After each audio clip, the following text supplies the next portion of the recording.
Hello, I'm Cassia Faye Hayden. Welcome to my channel. As you can see, don't ask me how I did it because I don't know. I don't know what happened to make my living room lighting and my kitchen lighting somehow magically work again. I don't know what happened. All I know is yesterday, my wiring, another outlet seemed to have gone out again. So I went to the box and I fiddled with it.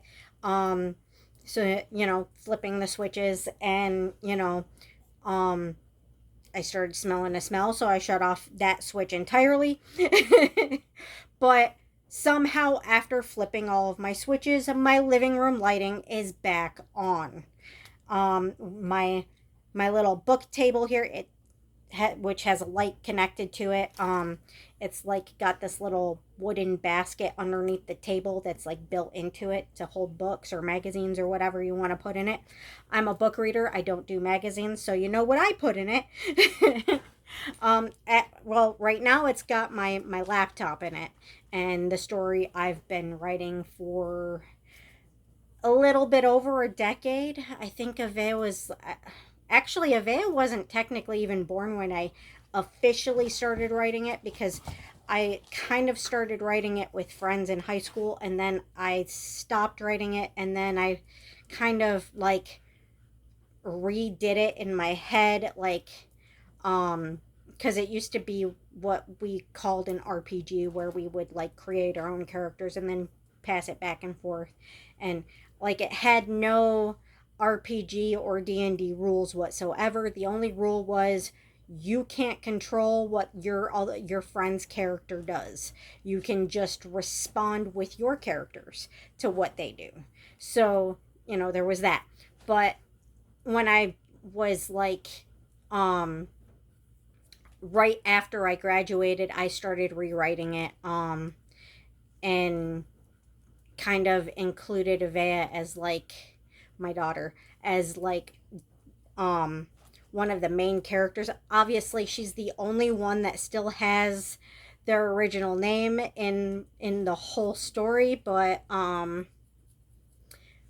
except for Sam. Sam has his original name too, but but it's a cute fantasy story, and I kind of base the characters off of my a lot of the characters off of my family and all the other stuff. It's been a work in progress for years, but that's in that table too, because I have been having writer's block for years, and it's not going anywhere at the moment. But anyway, that's not what you're here for. um, Sorry about the random rant, because I mean, you guys know by now I do that. It's ADHD. But anyway, so I've got yarn under my butt. Okay, fix my shirt. Alrighty, so the reason I wear a shirt underneath this shirt is because um I'm kind of too fat for it, and I don't like wearing shirts that don't have a back anyway. So, my belly sticks out if I wear it without one, and I think it just kind of enhances the much more plain shirt. So, kind of make it into a vest. But anyway, so today now that I have my lighting back, we are, well, I am at least. If you guys have an infinity loom, I don't want to tip it too much because I already have my markers on it. This is an infinity loom. Yeah, I don't want them to slip off. This is an infinity loom. Um, and today I would like to make a prayer shawl. Now I'm kind of learning new stitches that I didn't know before from other people's videos from YouTube. So that's kind of cool. I'm quite fluent with two stitches. One that I call a mermaid stitch, which I'm pretty sure that's not what it's called, but I've been using it for years to make mermaid blankets. Or a mermaid blanket that took an entire 2 years to make. I'm not kidding, it took that long. And it's gorgeous. But so there's that, and then there's the beginner stitch, which everybody learns fairly quickly, the E-stitch, which is very easy to do. My last video, I did not have lighting in here, so, and it was the middle of the night, so it, you guys didn't really get to see much, but I made a prayer cloth, and it used both E-wrap and the purl stitch. Those are the same stitches we're going to use today. So if you couldn't see what I was doing in the previous video with the prayer cloth, you know, you're going to learn those stitches here now. But also, I want you guys to keep in mind that because of that lighting issue, I will more than likely redo that video, because it just sucked. You couldn't see anything. I explained things pretty well, but you couldn't see anything, and I apologize for my chubbiness right now. I'm kind of insecure about my lower half. I usually have my videos a little bit elevated, and I did not feel like moving my loom and having my cats knock it off the futon and have my markers like disappear all over the place and have to find search for them and not find any of them. And yeah, so I didn't want to go get my books to like elevate my tablet until I can get my phone working properly. But anyway, so I would love to get my phone working properly, because then I can edit my videos again and make them adorable again. But so we're gonna get started, and the first yarn I'm starting with is this beautiful, very, very shiny lilac purple yarn. I don't remember what it's called. I think I bought it from Walmart. I'm pretty sure. I don't know if they still have it. It was before I moved to Mount Pleasant. Let's just put it that way. Let's put my stylus down, because I'm not gonna need my stylus for looming. That would be kind of pointless. Now, where did I put my hook? Am I sitting on my hook? I might be sitting on my hook. You can never find anything over here, because my sheet on my couch kind of eats everything. Oh, there it is. I found it. Alrighty. So first of all, we're going to cast on, and that's very important, which is a very easy E-wrap stitch. Now, before you get started, you're going to want to make a thread loop. You know how you make a thread loop when you're sewing. You know, like you wrap it around your finger, and then you stick the loop through the loop, and then you just tighten it into a little loop, right? Okay, this one's a little bit messed up, but that's because my yarn was in storage for a while, so it happens. And yes, I do have gray. Ignore the gray. I've had it since I was 12.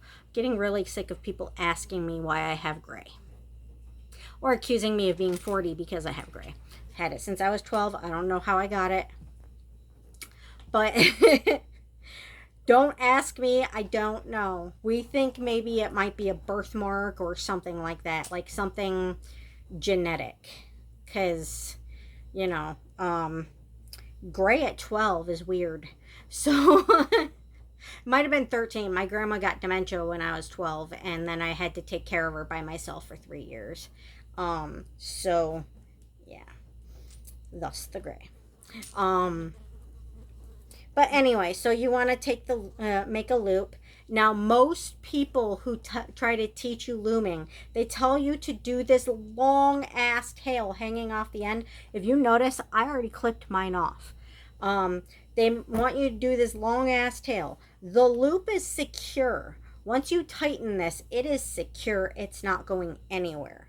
So when you do that long ass tail, not only is it a huge waste of yarn, but it's extra wasted time, because then you have to weave that back into the bottom of your project. And why bother? why waste the yarn and your time doing it? Just make the, I mean, you don't have to do it my way, but it'll save you yarn and it'll save you time. And, you know, it looks way better when you don't do that because, you know, the whole line looks even that way. So, if you want to do it my way, all you have to do is make the loop and then just clip the tail off. You're not even going to notice the clipped off end of the tail. You're not even going to notice it once it's done. So, you know, but so then, you know, you want to find your starting peg, which is very easy on my loom because I have pegs missing. And when my pegs go missing, I remove the pegs from this end right here because I have never gone past this point in my infinity loom. I'm sure I will at some point if I ever make a bigger blanket. Um, but you know, mermaid blankets are supposed to wrap around your hips, and then that's pretty much it, which is about as wide as I would want my my the word is there. My prayer shawl. So I mean, I don't have to make it quite that wide, but I kind of think I want to. Um Actually, let me see. Cuz I did all right. I did kind of have to do something funky with the middle there where there's like two less pegs for the E-wrap than there would have been. Two, three, four. One, two. So, you know what? I think I am going to shorten it just by the length that I would need for those. Just let me figure out what I'm doing here real quick. Two, three, four. And then those go right there.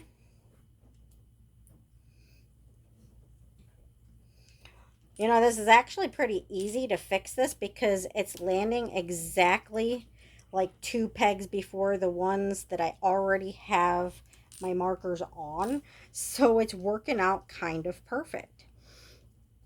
So I might end up only not doing two of the pegs that I planned on doing. So there's that. It'll only be two pegs shorter than I intended. Now where is... There it is. I can tell the baggie by feel. So, alrighty. Two pegs shorter than I usually make it, but like I said, mermaid blankets are supposed to wrap around your hips. I have, compared to most women, and I say this because, not because I'm not wide, because I am. I do have big hips. I'm not saying I don't. My ass is a J-Lo ass. My belly is not thin. I know that I am not like a toothpick. I was in high school, but I'm not now. By far. But I am also 4'10". I am a legal midget. So compared to most women, my hips are much smaller because of my height. I am fully proportionate when it comes to me being fat. Because I'm not like midget shaped. You know, I'm actually proportionate. But I'm just tiny in every aspect, despite the fact that I'm fat. So, yeah. That's what I mean by like when I make mermaid blankets to fit my hips. My hips are more like a child size than an adult size because I'm child sized. So I'm fat, but I'm child sized because I'm like this tall.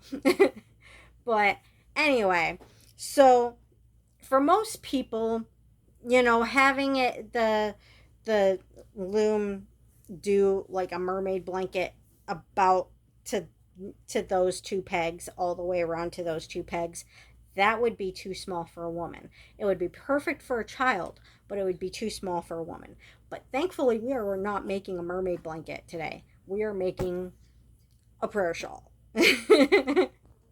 So, hi Merlin. How you doing?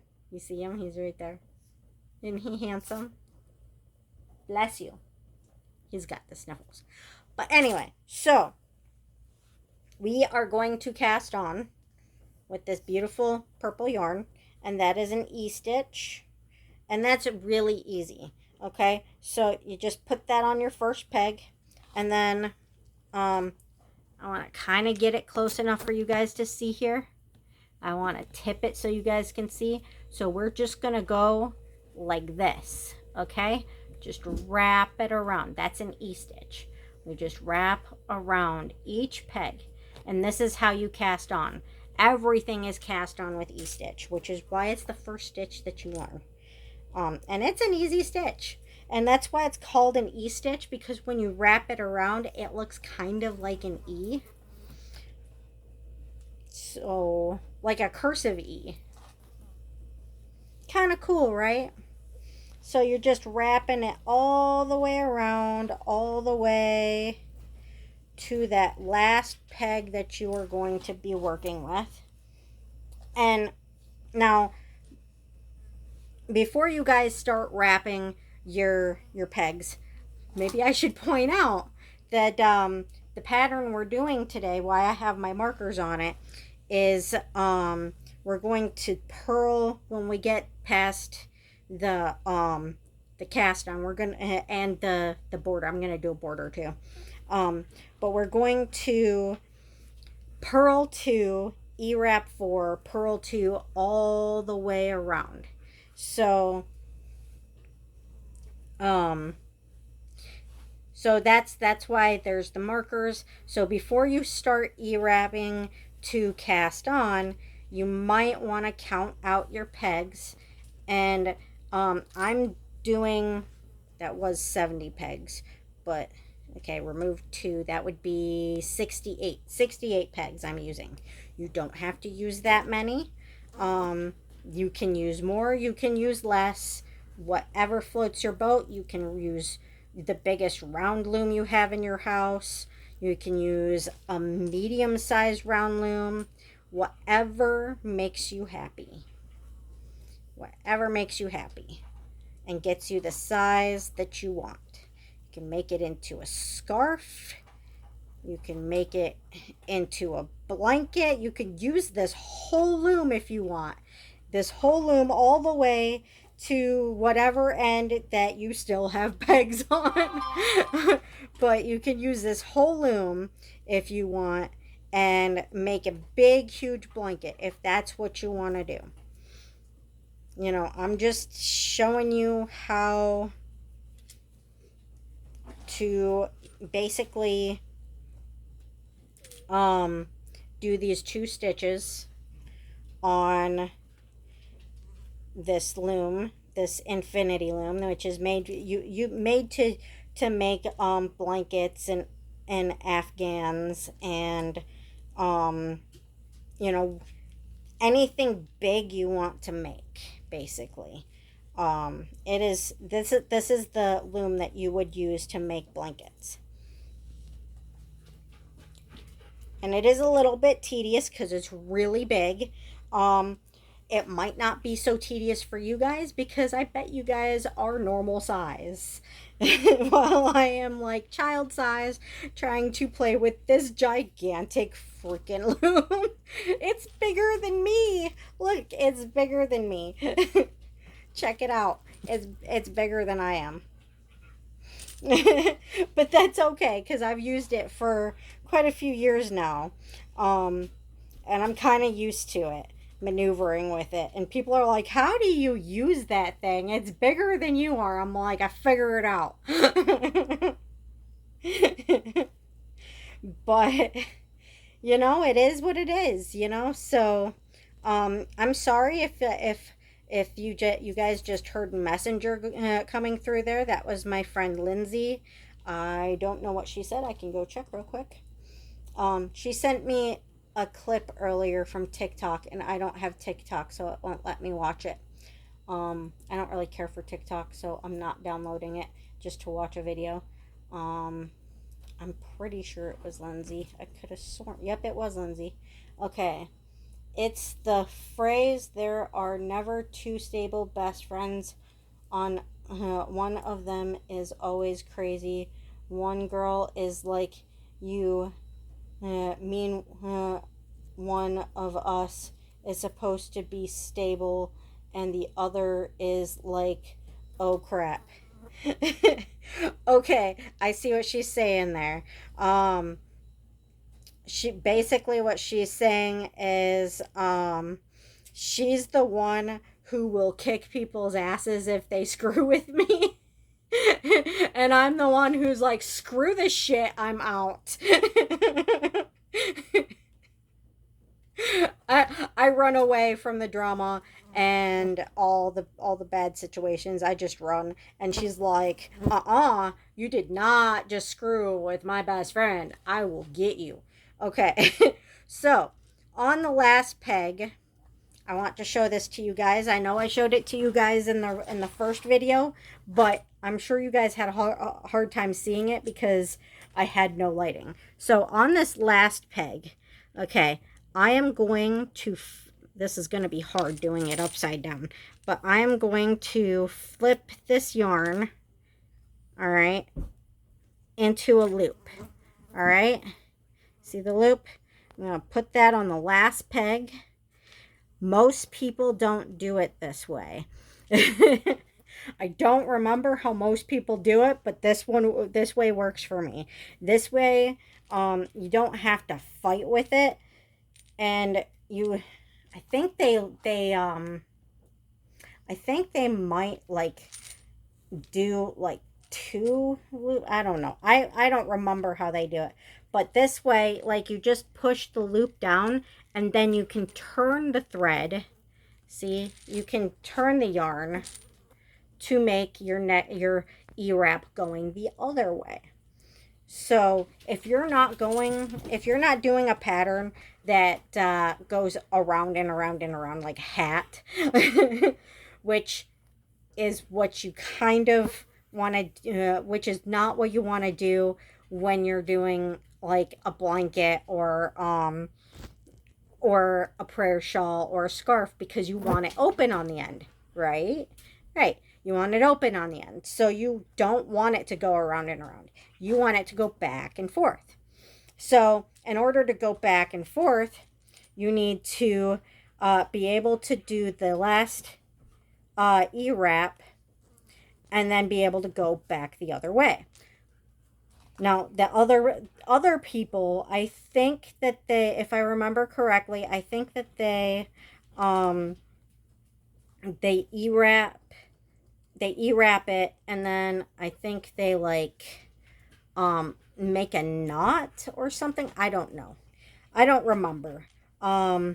It's been a long time, and I have been doing it this way for years. So I just basically just make a loop so that I can very easily just turn it around, restarting my E-wraps. And that's the first E-wrap right there. See? Right there. That's the first E-wrap on that peg going the other way. So what I would just do, now where did I put my peg? Put my hook. There's my hook. Okay. We just want to, like we are going to do with all the others, just loop this over. Okay. And then with all the other ones, we just want to push them down all the way across so we can E-wrap all of those. And then we will be cast on. We want to go all the way. Some of these are going to be a little bit tight, and that's okay, because it doesn't matter. As long as you can loop it, that's what matters. So, and we aren't going to do this side from, inside when we're looping them. We will turn it. It's just when you're pushing them down, It's just easier not to turn the loom over and over and over again just to get the loops down so you can E-wrap everything. So some of these loops might be a little bit tight from the E-wrapping and some of them might not, but that's okay. That's perfectly okay. That one's already done. The luck of the Irish. Hey, I did that right this time. I can't always do an Irish accent. Even though I actually am Irish and Scottish, I do have Irish and Scottish in me. I also have German and Scandinavian. Um, Even though I do have Irish and Scottish in me, it's really hard for me to do Irish and Scottish accents. Um, because I don't know why. I don't know. But sometimes I can do a pretty good one. Sometimes. My boyfriend can't do it at all, and he's got just about as much Irish and Scottish and Scandinavian in him as I do. Actually, he might have more Scandinavian in him than I do. He's gorgeous. But he he gets frustrated when he's watching something and they're talking in a Scottish accent. All right, bear with me. I've got to shut all of that off. That is my insulin alarm to tell me I need to take my insulin. Don't worry, guys. I will take it. I am not going to forget. I just put the alarm so that I know not to skip it. Because I told Sam that I would make sure that I always take my insulin. And it makes him feel better that I have an alarm to make sure I take it. Isn't that sweet? He wants to make sure I'm okay. All right. So now that we have all of our loops down, we want to go around and E-wrap all the way around. Now you can do it all the way around at once and then loop over, but I noticed that when you do that, the loops end up too tight. So I like to do it one at a time. It takes longer. Also, another reason why I do it this way, the slower way, is because sometimes when you E-wrap all the way around and then go over the loops later, sometimes you forget to loop them. So it's just better to do it one at a time if you're forgetful like I am and you want your loops to not be too tight all the way around. So, yes, it's slower, but that's okay. That's perfectly fine. It can be slow. But if you want to do it the fast way, to each their own, do you.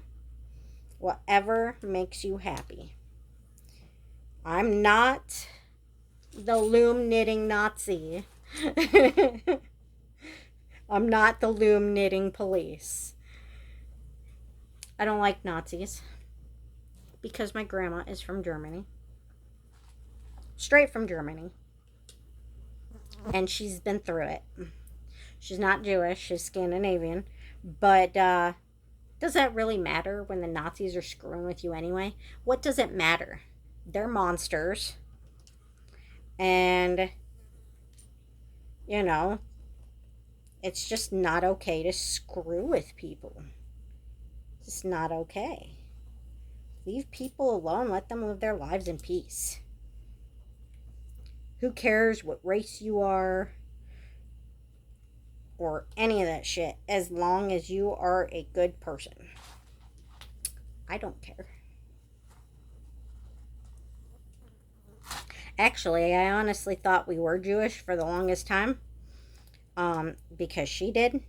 Because when she met her real mom, because she was adopted by the mom that she grew up with, her dad was her real dad, but she didn't meet her real mom until she went to a concentration camp. And when she went to the concentration camp, she met her real mom, and I highly doubt uh, um, they got to discuss nationality. So, yeah, the reason she probably assumed that her mom was Jewish is probably because of where she met her. So, um, I mean, I highly doubt they got a chance to sit down and be like, hey, by the way, we're Scandinavian. I don't think that's how their conversation would have went. I think their conversation would have went a little bit more like, hey, I'm your mom. Oh my god, really? Crying hugs. you know, something to that effect. But I highly doubt they're sitting there going, hey, by the way, we're Scandinavian. We're not Jewish. We're just Scandinavian. They're going after us too. Yeah. Obviously, that's not what they would have discussed. But Sam, the angel that he is, um, he denies it. But I keep finding feathers all over my bed. I do have feather pillows, but shut up. They're from Sam. Because I said so. But anyway, for 1 year for my birthday, because I wanted to find out how much Native American I have in me, because the dad, the man I was told was my dad growing up, is quite a bit Native American, quite a bit. You can tell, you can see it in I mean, in his skin coloring, in his facial features, you can see it. My brother, you can see it. It's clear as day. My older brother, my sister's twin. Um, but so, I was told that was my dad. So, Sam got me a DNA test to help me find out how much Native American I have in me. Well, I found out. Let's just say he's not my dad. Yeah. If you're related to someone who has any Native American in them at all, you would also still have Native American in you. Not a drop. Not a single drop of Native American in me at all. So, I confronted my mom about it. She lied. Um, and I confronted uh, the person I thought was my dad, who actually is my sibling's dad. He is my older brother and sister's dad. Um, so he, I confronted him about it. I don't talk to him, but I was so upset about it that I discussed it with him. We got a DNA test done, and sure as shit, I'm not his. So I then, after finding the proof, I then discussed it with my mom, who lied to me. And then I wore her down, sitting there going, DNA doesn't lie. I mean, even if I hadn't found out straight from him, I still had proof, DNA evidence, that he wasn't my dad because I don't have any Native American in me at all. And he's Native American. So, obviously, she was lying about him being my dad. So, I confronted her about it and I'm like, Mom, DNA doesn't lie. And she's like, oh, there must be some mistake. I'm like, DNA does not lie. So she tried to pretend that I didn't know what I was talking about for a while. And then eventually she caved and admitted it. That my dad, my real dad, is the guy she was married to in between being married to him. Now, she didn't stay married to him and then get married to another person. That's not how it worked. Because you can't legally do that.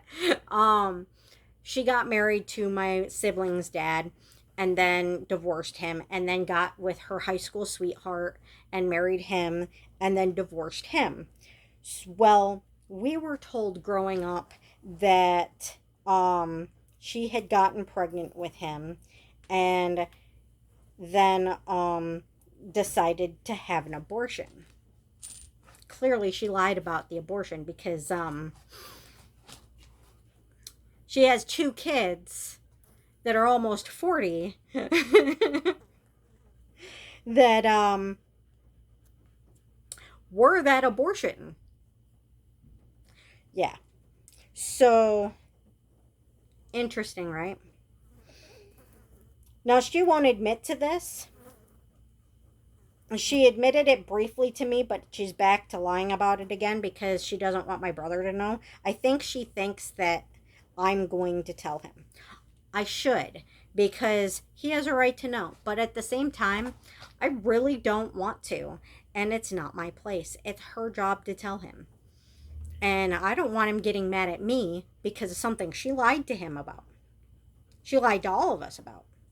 So, I mean, I don't want to get in it.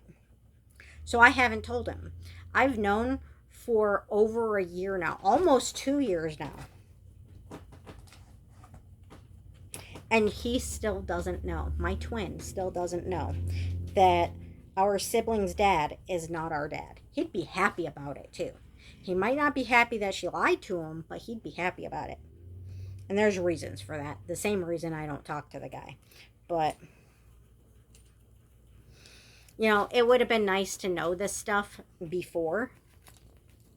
But as it turns out, my mom has a type because the reason I don't talk to my sibling's dad is exactly what the other guy is like when I tried to talk to him and prove to him that he was my dad. So, yeah, my mom has a type. It's not a good type. But it is what it is, you know. I kind of wish he would tell my brother. But, because like I said, I don't want him mad at me for it. And he deserves to know. And he'd probably be happy about it. Maybe not that she lied to him for our entire lives, but at least that he's not related to that guy. He would be very happy to find out he's not related to that guy. But I know you guys sometimes hate when I go on and on and on about stuff, but we have really nothing else to talk about or to do while I'm going around just doing this this cast on, because it's literally just E-wrap and loop. Just E-wrap and loop all the way down. That's all it is. So when we have nothing else to talk about and I just get on a tangent, no big deal, right?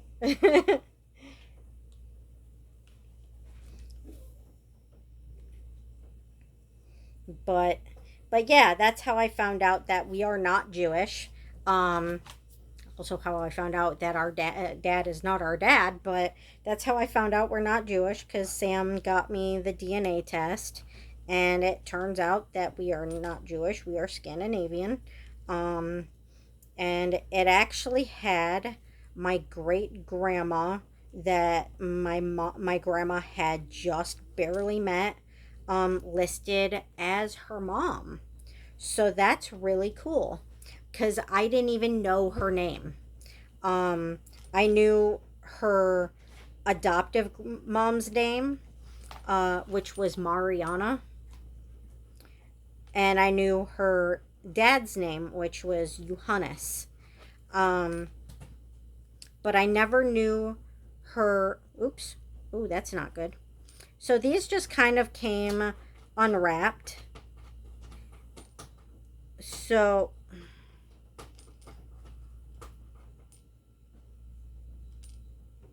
I am going to have to very quickly here just rewrap these um, because these came unwrapped while I was trying to e-wrap this one here. But that's okay. It's perfectly all right, because sometimes that happens. Sometimes the yarn gets loose and it just tries to unwrap what you already looped before you can get to it. That's one of the hazards of working with such a big loom. Sometimes it tries to unwrap what you're working on when you first start casting on, which is perfectly okay, because it doesn't do it typically when you've been working on a project for a while, unless it gets caught on something and pulls a loop off. But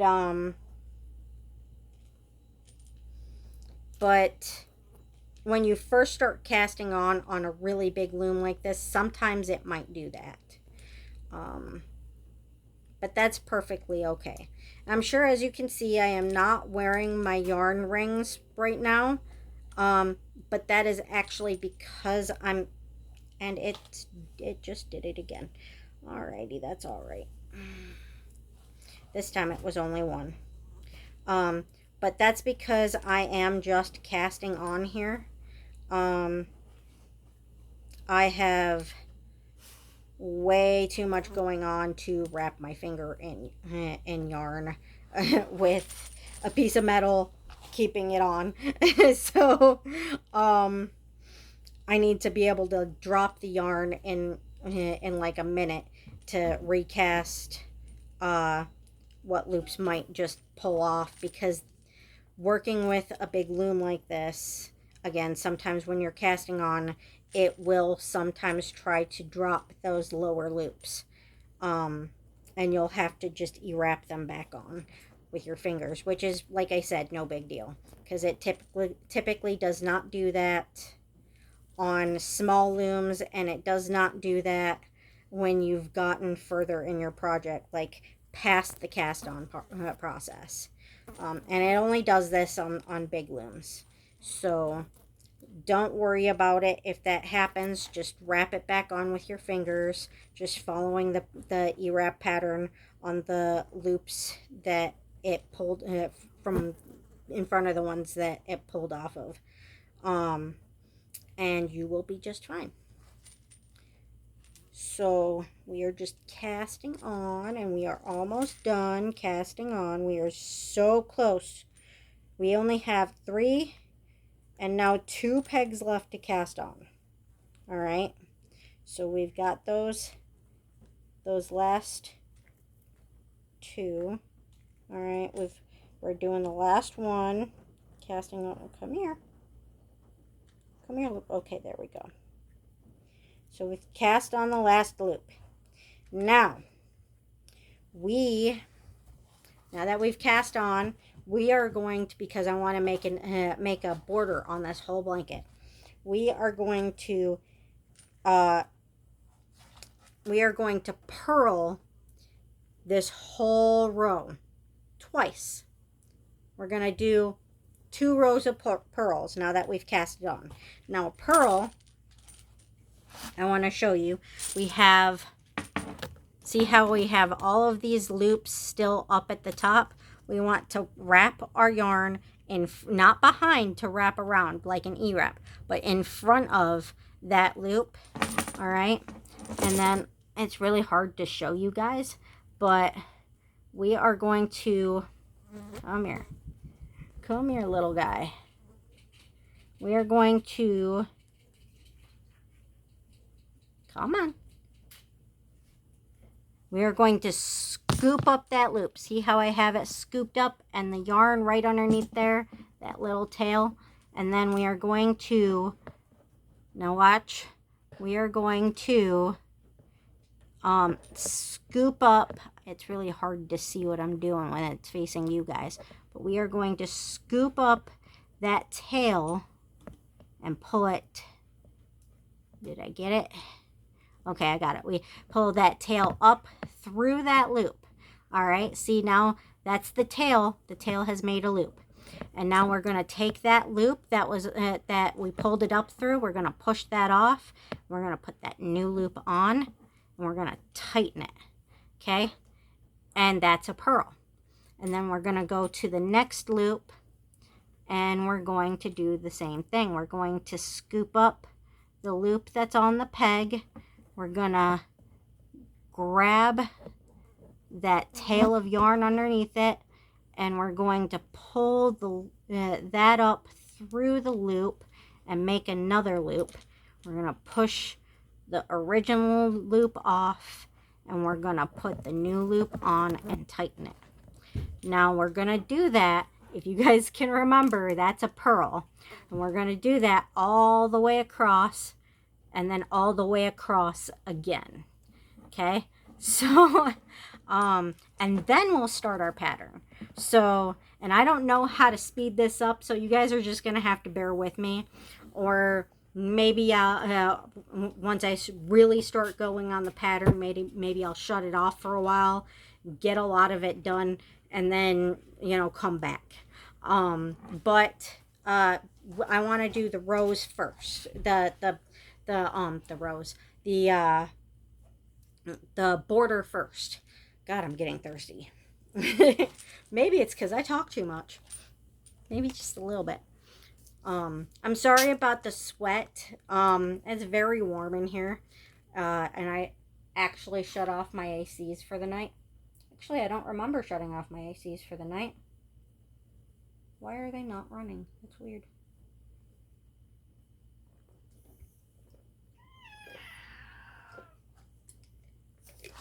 Hi, Merlin. I will be right back. I'm going to go check those. Very strange. Where are you going? Yeah, that's very strange. I did not shut that off. It's still on, but not running. That one's off.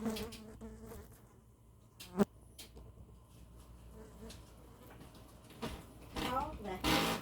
Would you stop?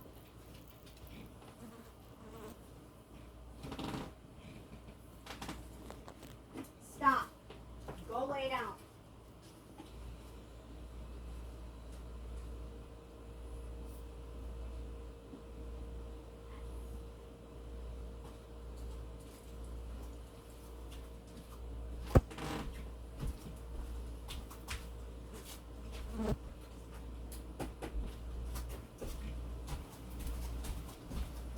Hi, Merlin. My dog was freaking out. Hi, Merlin. So I figured it out. The reason why the AC wasn't on, the one that I had on, hi, buddy, is because my dog unplugged it. How nice. So this is Merlin. He is a Bombay. He's handsome. That's why his face is round. See how round his face is? He's handsome. Isn't he beautiful? And he is my absolute very best friend in the whole world. My best friend in the whole world. And don't worry about the patchy fur. It's like I said, it's warm in here. They tend to pull out their hair for some reason during the summer. I don't know why they do it. Maybe it's because it's too hot. But they do. I love you too. Are you helping? You're such a good helper. So again, you know, for those of you who learn slow, and it's perfectly fine if you do, because you know, it happens. I may learn fast, but I forget people's names very quickly. So there's some things I learn fast, and then there's other things that take me freaking forever to learn. So we're going to again take that loop and scoop up that loop. You don't need to go, Merlin. And then we're going to scoop up that tail yarn and then make a loop with that. We're going to push that old loop off and put that new loop on, and we're going to tighten it. We're just going to keep doing that pearl all the way, and I'm going to keep doing it in front of the camera for you guys for a little bit longer so you guys can see. And then I'm going to turn it around and do it so I can actually do it myself. Because that's easier that way if I see what I'm doing. Hi, Callie. Now Callie wants to help. Yes, she is named after her color. Her name is Calico. Aren't ya? Are you a calico? Calico. Play on words. Cute, right? Her name is just as cute as she is. That Luke does not want to let go. Let go of my peg. Okay, there we go. That's why I was struggling a little bit there. The Luke did not want to let go of the peg. Alrighty. So we're going to just keep purling. We're going to purl 2 rows of this, and then we will get to our pattern. And when we get to our pattern, I'm actually going to switch yarns, which is why I had that purple camo yarn out, because that's the yarn that we're going to use. We're going to use this beautiful purple camo yarn. I know it looks messy, but that's because I've been using this yarn for a while, for a few years actually, and yeah, it's just over there until we're ready to use it. I know I should ball my yarn, but I haven't gotten around to it yet. As you can see, they are still in their skins. Or skeins, or however you want to pronounce it. It's actually pronounced skin, but it's spelled skein. But if you want to pronounce it skein, or however you want to pronounce it, I mean, like I said, I am not the yarn police. I am not the yarn Nazi. You know, you do you. Whatever works for you. Yeah. Wonder if Albion right there is gonna help. Can you see him by the lamp? The book table lamp.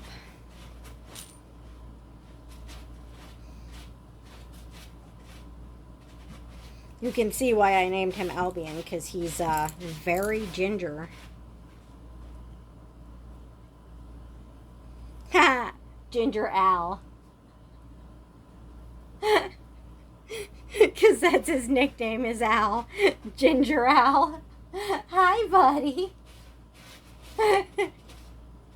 The funny thing is Sam actually suggested that as a kitten name last month. Ginger Al.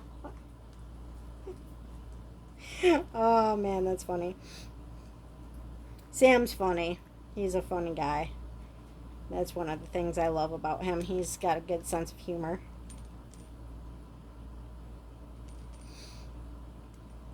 He's good looking. He's caring. He's sweet. He's got a great sense of humor. Nice, but like, damn. He's a good guy. He's just everything every woman wants but isn't lucky enough to find. And for all them guys out there going, women don't want nice guys, you're always looking for the bad guys. You are incorrect. Because I know there's guys out there that say that because they've said it to me. And I'm like, that is not true. And they're like, then how come you won't date me? And I'm like, because you harass me into trying to get me to date you, which tells me you're not a safe person to date. They're all like, nice guys finish last. You won't date me because I'm ugly. And I'm like, no, it's because you act like a douche.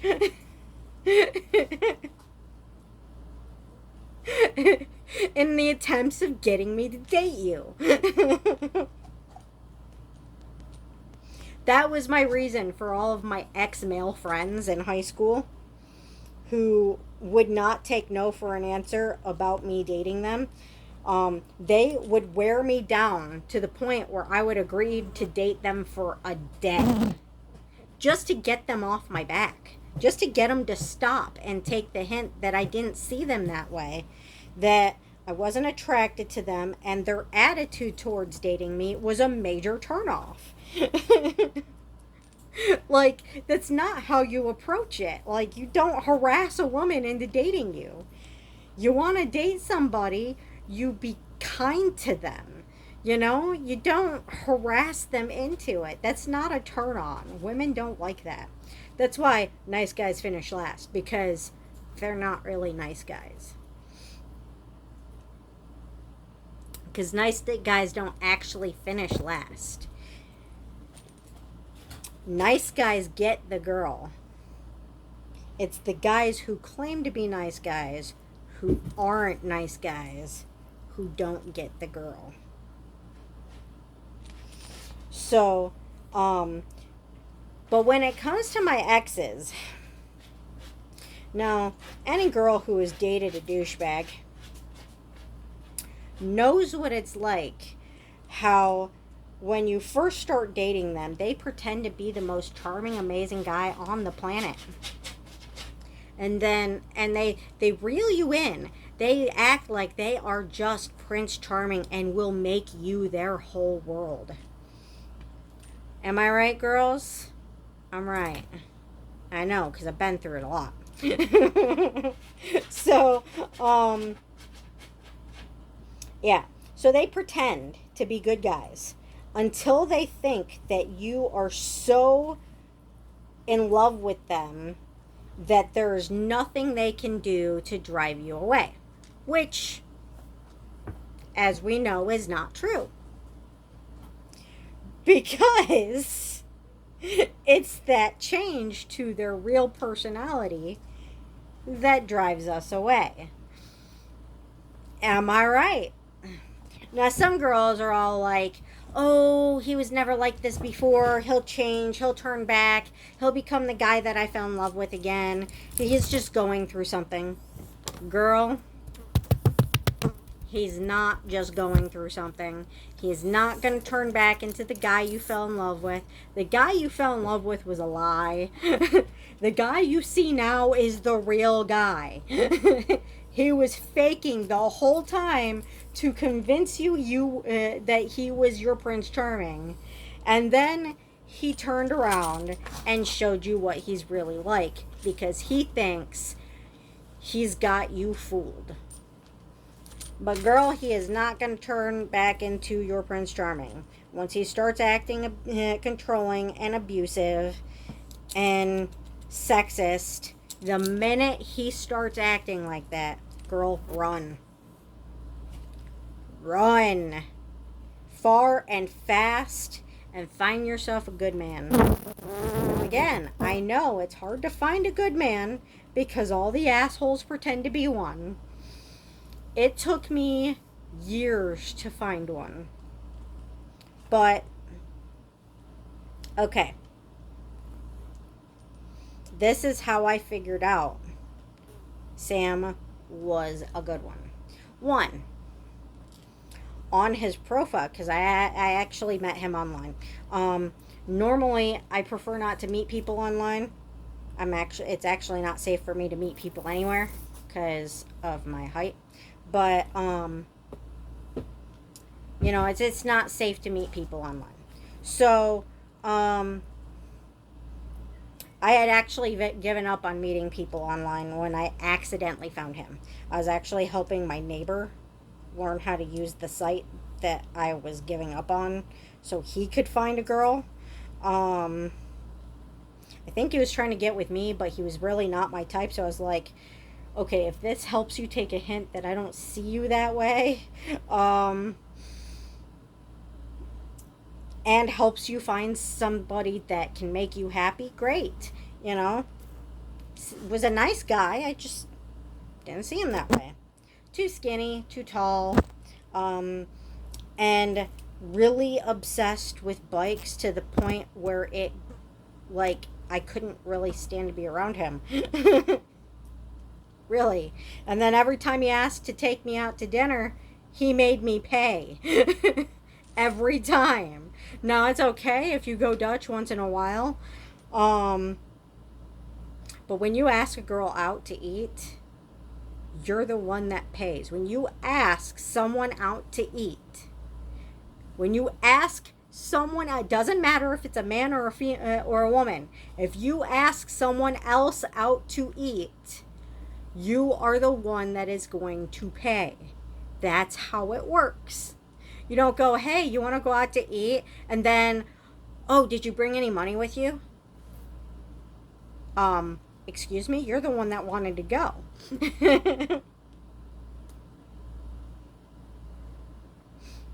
That ain't right. It ain't right.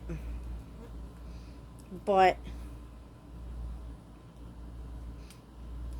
yeah, so I was helping him find a girl, and then I felt just like drawn to this one photo, because that's kind of how they had you find the profiles. As you click on a photo, it takes you to the profile.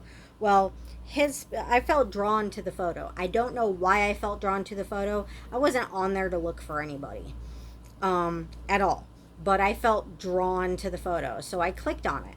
And when I clicked on it and started reading the profile, like, it was like a 4 page, I mean, if it actually was pages, it would have been a 4 page long freaking bitch out of how he didn't want to deal with anybody else's bullshit anymore, and he didn't want any drama, any games, any crap.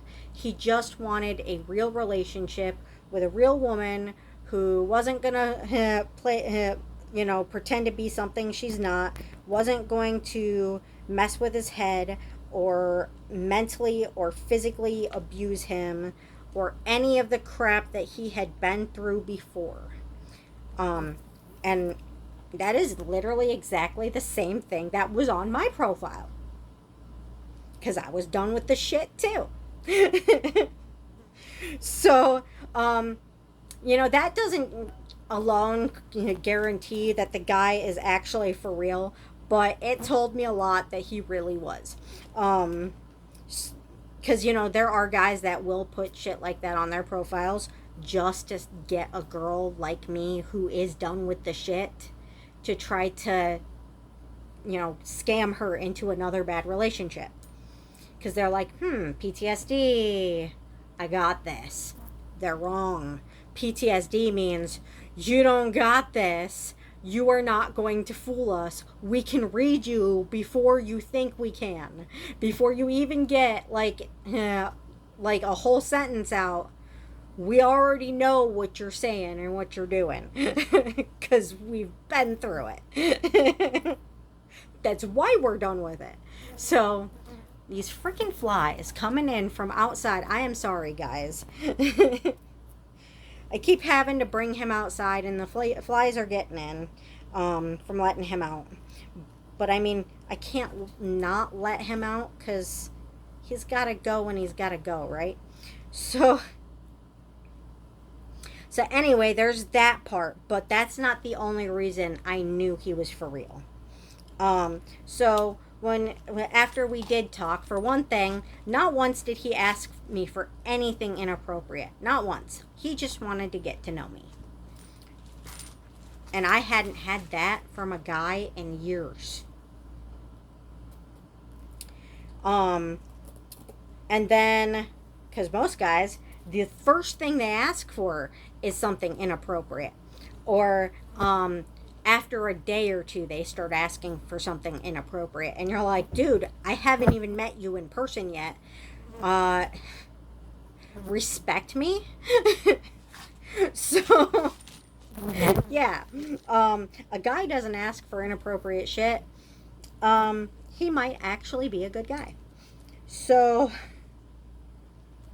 then, he he decided he was gonna. Well, we decided he was gonna come over. He didn't decide. We decided because he asked if it was okay.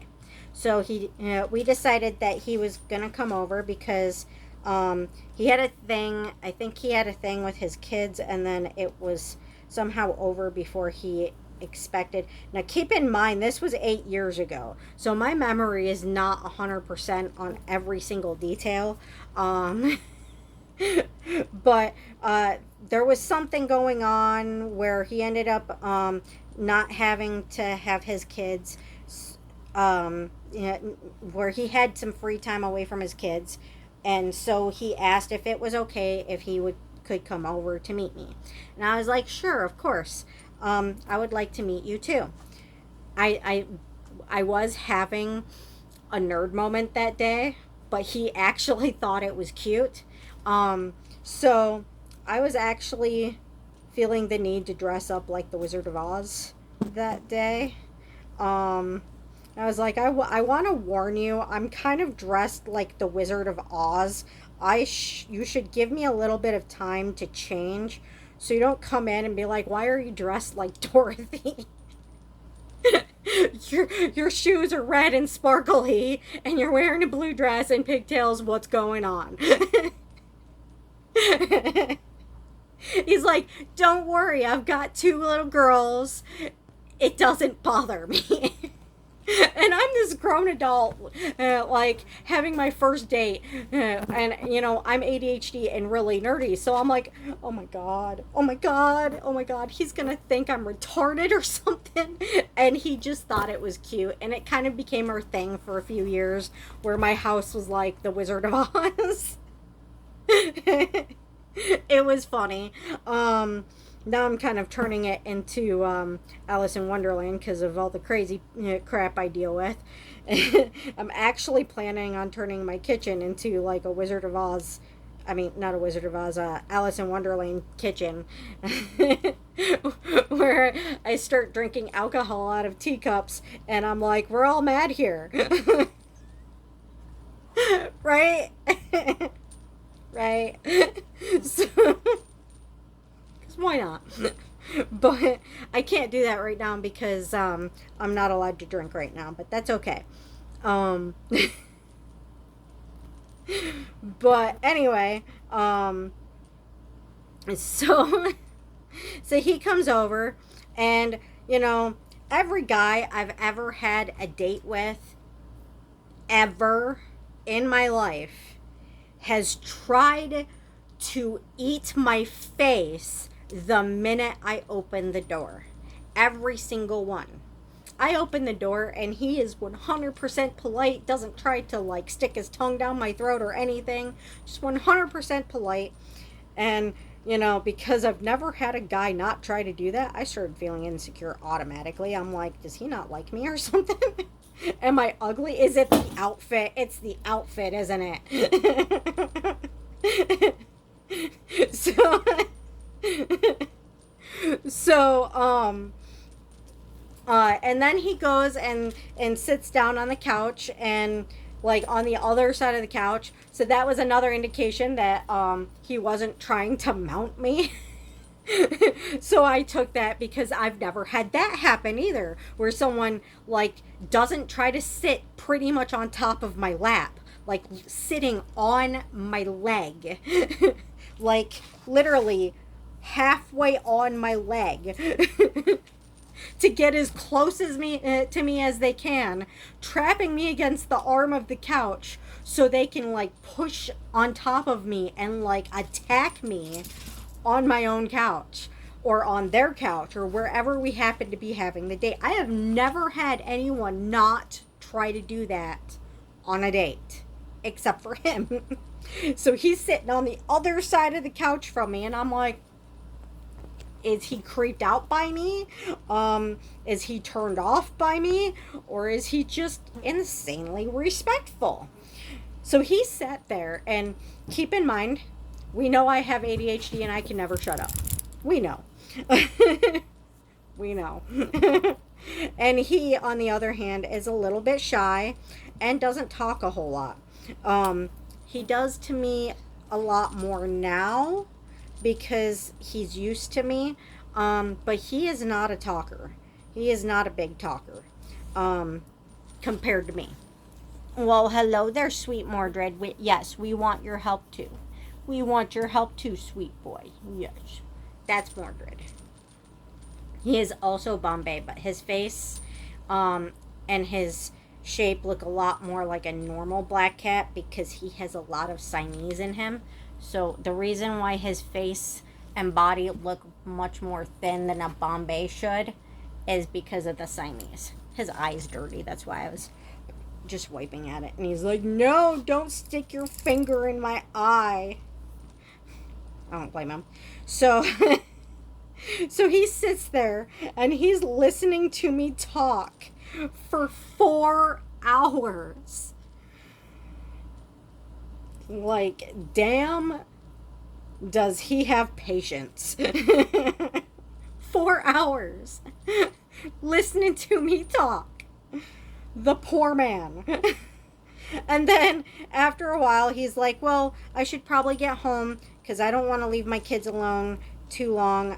I've got to get home, make sure that they get up for school in the morning and whatnot. So I was like, okay. So I offered to walk him out to his car, and when we got to his car, he actually asked me, hey, I don't know if you like me or not because you didn't attack me on the way in the house. You didn't with your face. You didn't try to climb on top of me and rape me on your couch. So I don't know if you like me or not. So I don't know if you want to see me again or if you'd like a goodnight kiss. And I'm like, I was thinking the same thing. I didn't know if you liked me because I've never had a guy not do those things to me.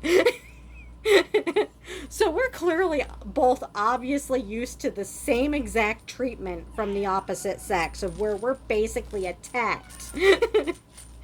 Unwanted the minute we open the door or the minute we sit down. And it's like, just dude, get to know me first, okay? But so we both didn't know if the other one liked each other because we are so used to other people attacking us upon meeting us with their desire to get laid. And that's just not what either one of us are about. We don't want to just get laid. We want something real. So,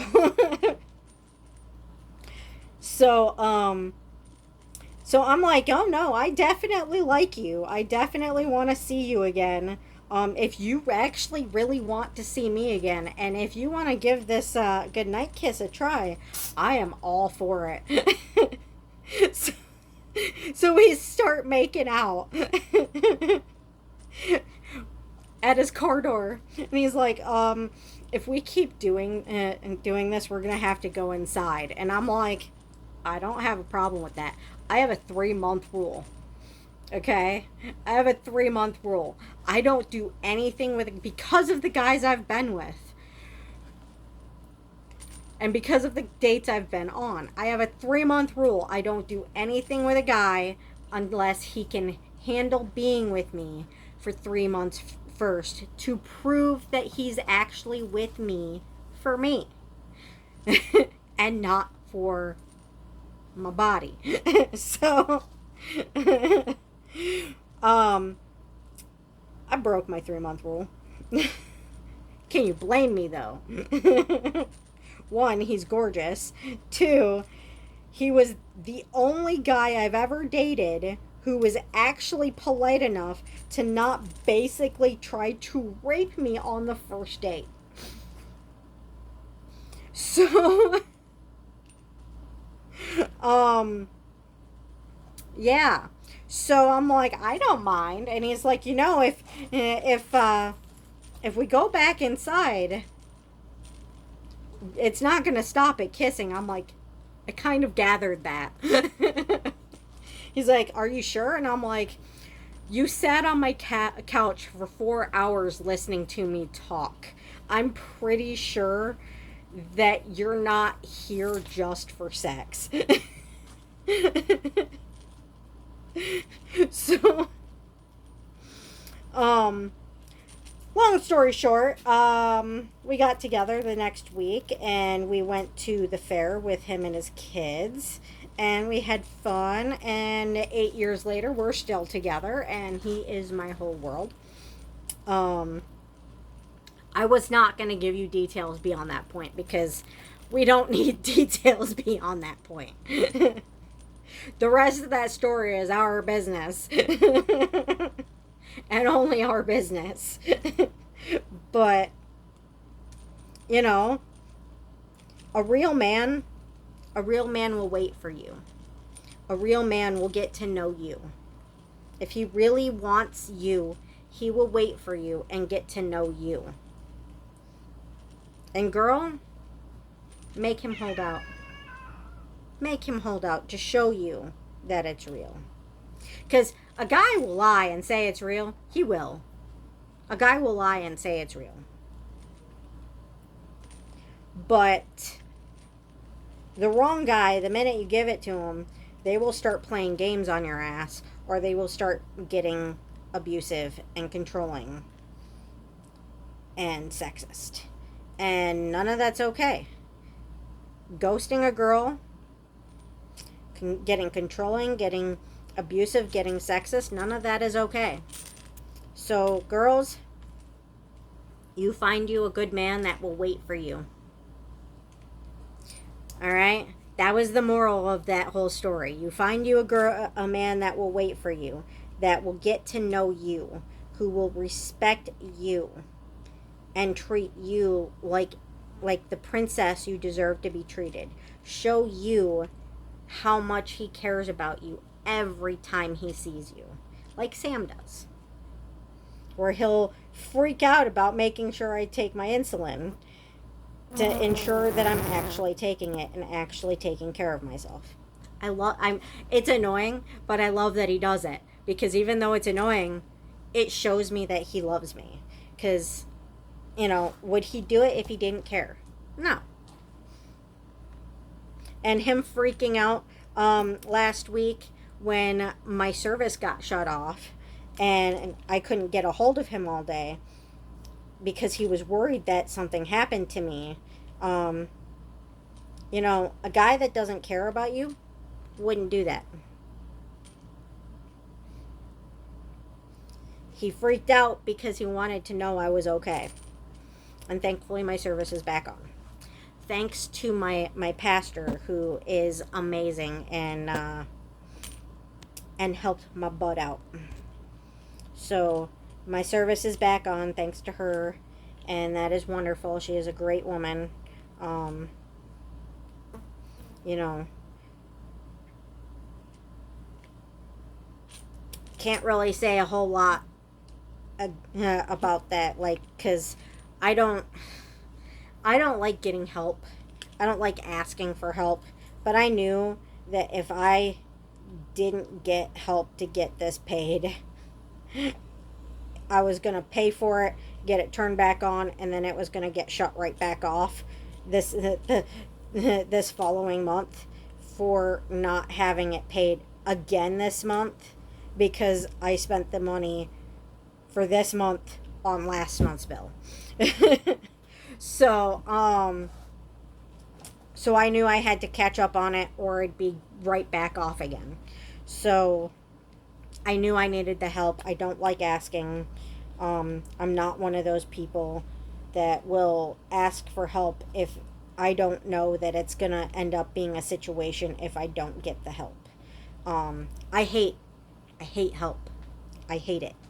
Because I grew up being told by my mom that I couldn't do things for myself because she thought I was much more disabled than I am.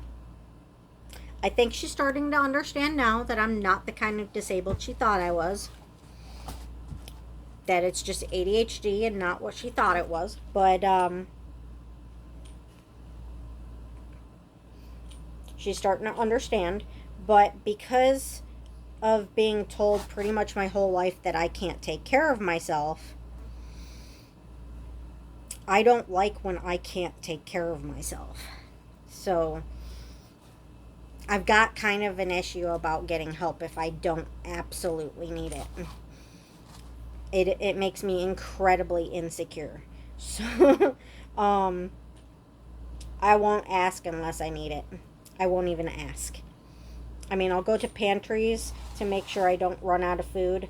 Um, but I know what my means are, and I try to live within them. Um, but I will not ask somebody to pay my bills or give me money or anything like that unless I have no other choice, unless I absolutely 100% need it. Like something else is not going to get paid that needs to get paid in order for me to pay for it, or I'm not going to be able to pay for it and it gets shut off. So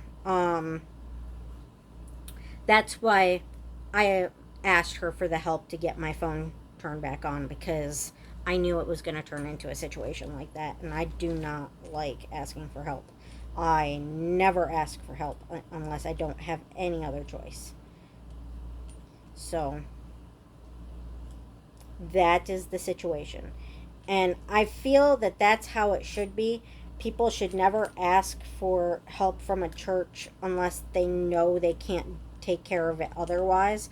I I don't think all people are like that, are sketchy like that, where they will ask when they don't need it. But I have seen it. I've seen it. I've seen it a lot. There are a lot of people out there that are a lot more sketchy than people think, and that will ask for help for things just so they don't have to pay for it, like ever. Um, my older brother's like that. He will ask every resource he can find to pay for his shit so he doesn't have to ever pay for it. And then he eventually ends up getting evicted or having his stuff shut off because he never pays it and expects everybody else to. Um, or he will also steal people's money, people's identities, steal their things.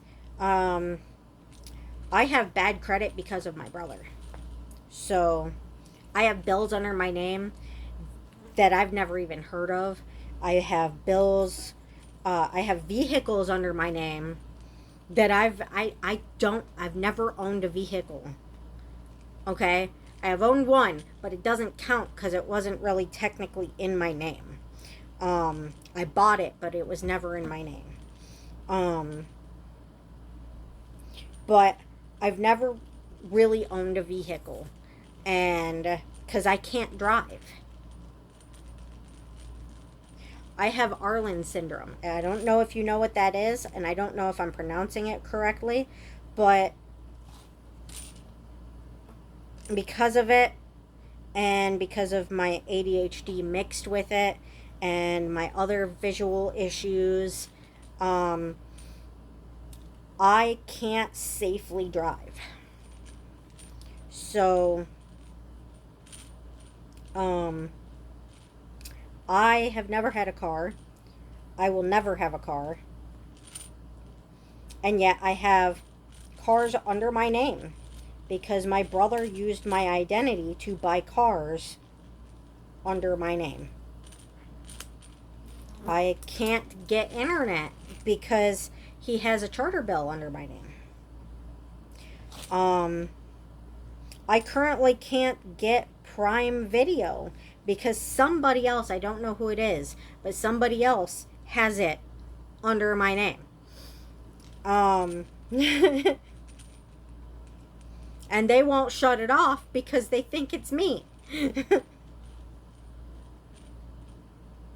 And I've told them to shut it off, and they're like, well, we can't do that. You have to do it through your Google account. I'm like, I don't have that Google account. It's not me. So they won't shut it off.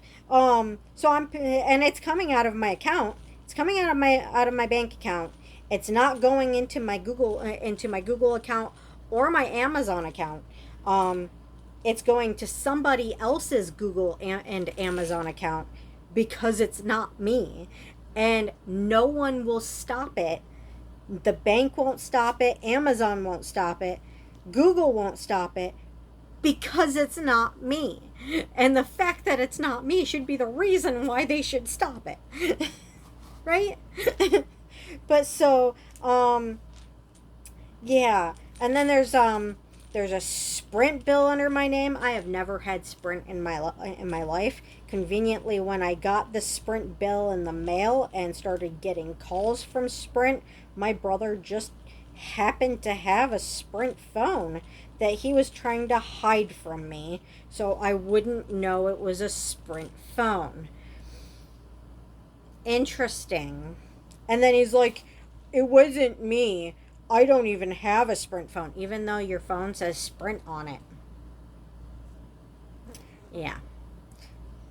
So, my brother has been stealing my identity for a good few years now, and everybody that is trying to get me for bills under my name from him refused to cancel it because they don't believe it wasn't me.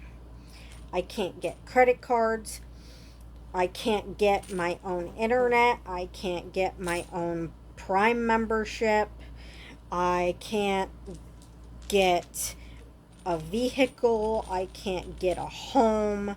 I can't get anything on credit. I can't even get doctor's bills because of my brother stealing my identity.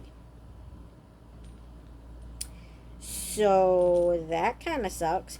But like I said, there are people like him who are sketchy who will go to churches and other government agencies and beg for money, um, or for them to pay for things so he doesn't ever have to pay for anything. So he can just live the high life. And it pisses me off because there's the people like us, like me, who need it, won't ask for it until I need it, and because of people like that, sometimes it's really hard to get it. Thankfully, my pastor was very kind and understood the situation, and I think I mean, she was pretty wary because she's like, I can't just give you the money, which for me is a given because for me, I'm like, I don't want the money. I just want my phone turned back on, so I can pay it next month and keep it on. Um, but I get it. I get it because there are people like my brother that do shit like that, and you know, so I was like, yeah, I know you can't pay me. You have to pay them. And she's also kind of worried about her debit card not being removed from my account. I still need to take care of that. I was going to call them today and I forgot because I was really focused on mopping the floor. And then my mom was messaging me about my stepdad coming over to fix my wiring. And so I was kind of like really focused on that because my wiring really does need to get fixed before my house catches fire and kills me in my sleep. But yeah, that's gonna be an issue at some point if it doesn't get done soon. So I'm really focused on trying to get the house clean so I can and immaculate so I can get him over here to get my power fixed, my wiring fixed because the whole house needs rewired. It's bad. So yeah, I forgot to do that today. I was going to do that today. I was going to call them and make sure her card got removed because I don't want her card on there and I don't want her worried about her card being on there. Because I can understand exactly why she might be worried about that because there are sketchy people out there like my brother. And we don't want sketchy people having people's card numbers. I mean, obviously my brother's not going to get her card number, but, I haven't been there that long, so she doesn't know that I'm not like them. I mean, I've told her as much, but words only say so much. Words don't speak quite as loud as actions. If you say that your family's sketchy, that your brother's sketchy and he pulls sketchy shit, and you don't like it. How does she know that I'm not talking about myself being the sketchy one? How does she know? Or maybe I'm gaslighting. I could be gaslighting as far as she knows, trying to put the blame on him when he's actually the victim. Because people do that, because it's been done to me. Where people try to turn the whole situation around on the victim and make them into the bad guy. That's called gaslighting. Yeah, it's a form of abuse. It's very common in abusive relationships and manipulative relationships. It's all about maintaining control and maintaining power over that other person. So, I mean, like I said, I haven't been there long. She doesn't know me well enough to know that I'm actually a good person and that I'm not, gaslighting about all these other people in my life. All she knows is that she's heard from me all these horrible things about all of these people that keep doing sketchy shit and wondering why this always happens. Well, there's two reasons why this always happens. One, I am really short, and crippled, so I am constantly seen as easy prey. So that's one reason. Another reason is, when it comes to fight or flight, I have been through a lot of shit. So my automatic reaction, I would like my automatic reaction to be like, screw you! I'm gonna defend myself. You can't mess with me. But that's not my reaction. When stuff goes down, despite the fact that I want to be the tough girl defending myself and defending my home and my honor and all that good stuff,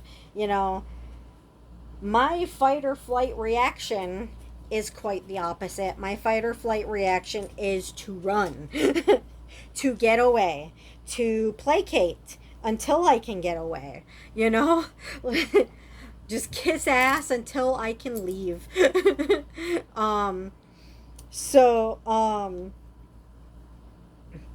Yeah. I'm too nice. So people also see that as an easy victim, easy to screw over. When people think you're too nice and they just see you as an easy target. So that's why crap happens to me so much.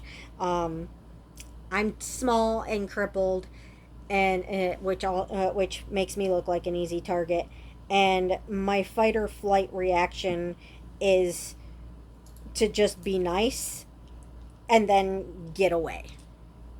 So that is also seen as an easy target. So that's why crap happens to me so often.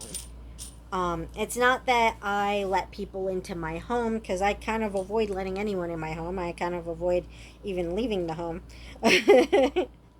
Unless I'm going to church or I'm with Sam. But, however, because I'm small and seen as such an easy target, people kind of flock to me to try to start screwing with me. Because they think because I'm small, they can get away with it. Well, There's only so much you can take before you stop being nice.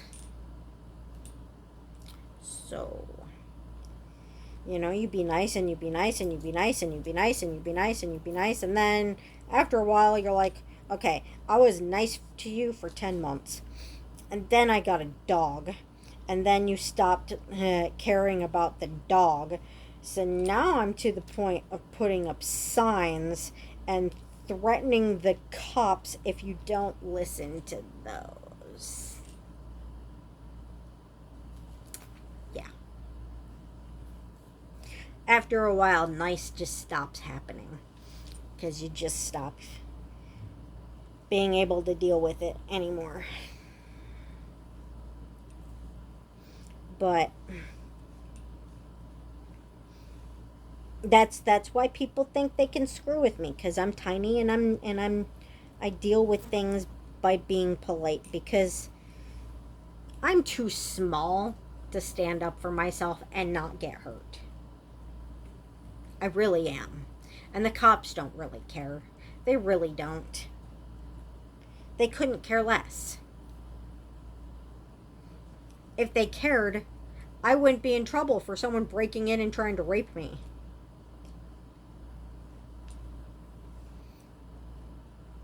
That's some sketchy crap right there.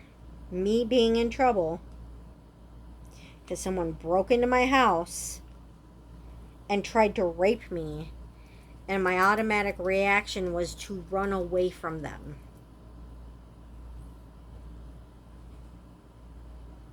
But I'm in trouble. That makes no sense. See, this is why I like fantasy novels. In a fantasy novel, this crap wouldn't happen.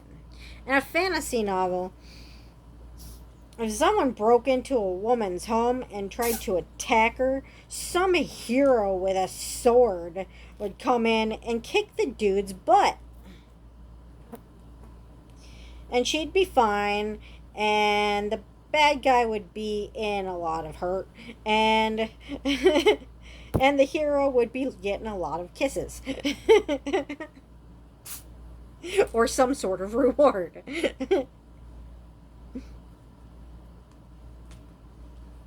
In the real world, the victim gets punished.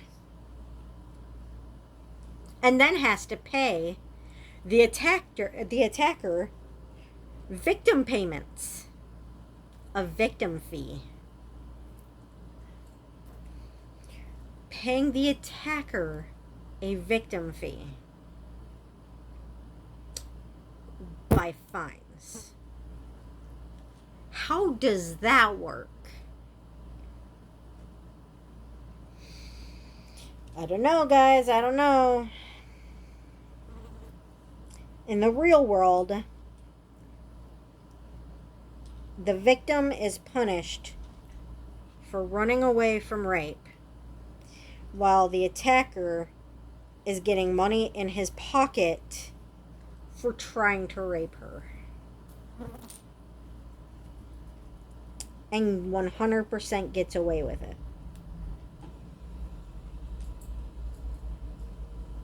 And apparently he thinks this is the Wizard of Oz. Because apparently he thinks women greet people at the door with 5-gallon buckets of water, that I am too crippled and too short to lift over my head to dump over somebody who is taller than me, and in less than a half hour magically he's dry again. How does that work? How is he magically dry again after a half hour? Not even a half hour. After I supposedly drenched him with a bucket of water that I can't even lift. Let alone over my head. Let alone over his. 5-gallon bucket of water. Really? How? How? But yeah, they're like, yup, she's the attacker. Punish her. Okay. He broke in and tried to rape me, but I'm being punished because he claims I dumped water over his head. Okay. because that's how that works. Okay, so we have finished our first row of pearls. And okay, and now I need a drink because I'm thirsty because I never shut up.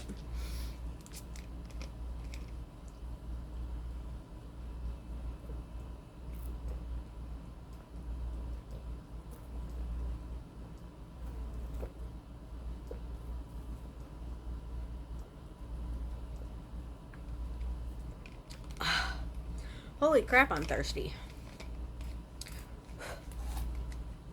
Don't we want you to go on there? Right. Okay, there we go. So we have finished our first row of pearls. We're going to go back the other way, all the way around the infinity loom, all the way back to our first peg with our second row of pearls. We're just doing the same thing, just back the other way. And then I think at that point, I might just like, I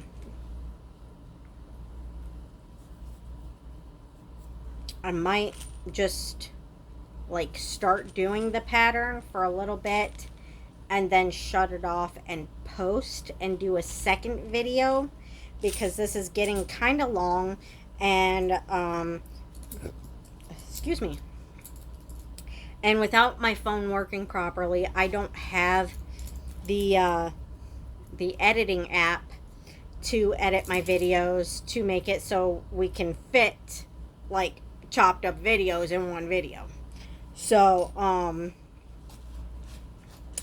gonna try to bust out this second row of pearls, okay, and then hopefully I can bust them out real quick and then just kind of start the pattern, and then we can just once I start the pattern, then I'll pick up at once I get closer to the end of the project, because obviously with a shawl we're gonna want it really long. So so I think we're gonna do that where I'll just do this last row of pearls, and then I'll start the pattern and then shut off the video and pick up in another video. Does that make sense? I'm sure that makes sense. Because this is going to be way too much work to do all of it on video for you guys, because you guys are not going to want to sit here and watch me do like 1,000 freaking rows of stitches. You're not going to want to sit here and watch that. I mean, it's a lot of stitches just doing 2 rows on an infinity loom. Just casting on and doing 2 rows of pearls. That's a lot already.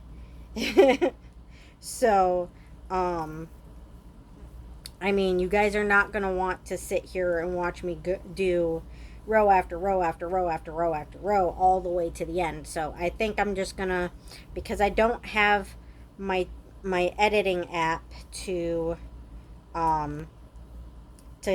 cut off and then come back later and stitch that into the end of the video, I'm just gonna do a second video for you guys, because I don't know how to do time-lapse.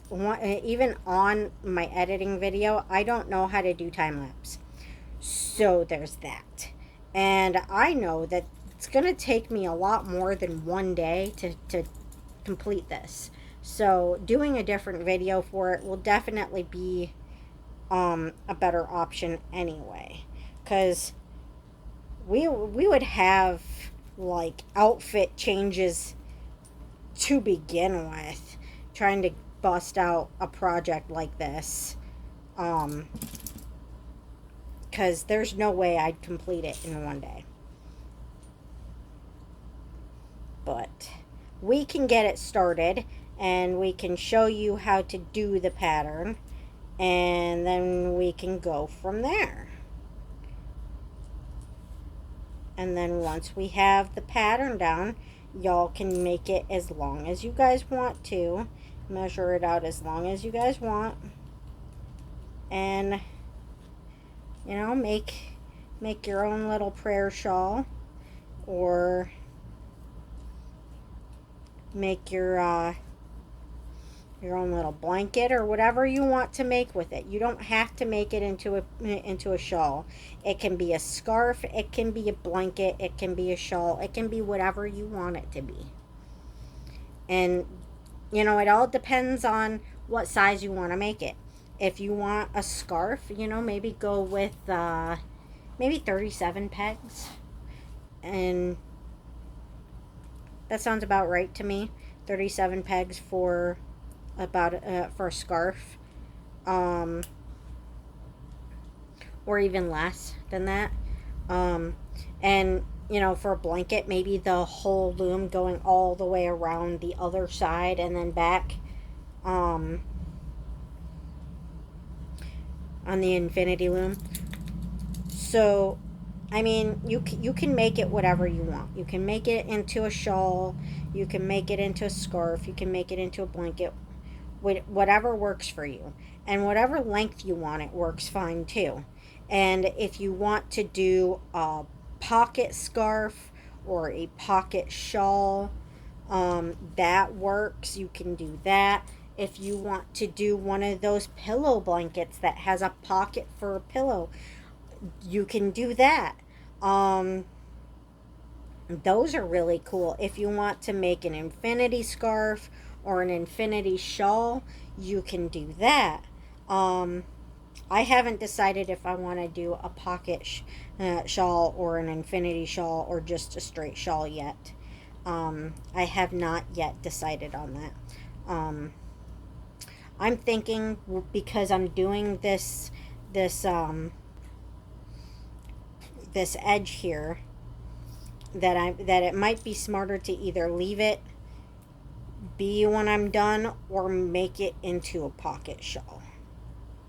But I'm not quite sure which I want to do quite yet. I would think an infinity shawl with this border on it would look kind of silly. Unless I didn't do the border to start with. But I really like how pretty this yarn is. And I only have this one skin left of it. And I have a lot of that purple camo yarn. But I'm not 100% sure that I have enough of it to do a full shawl. So, and it looks really good with this yarn. I used this yarn to make my mermaid blanket.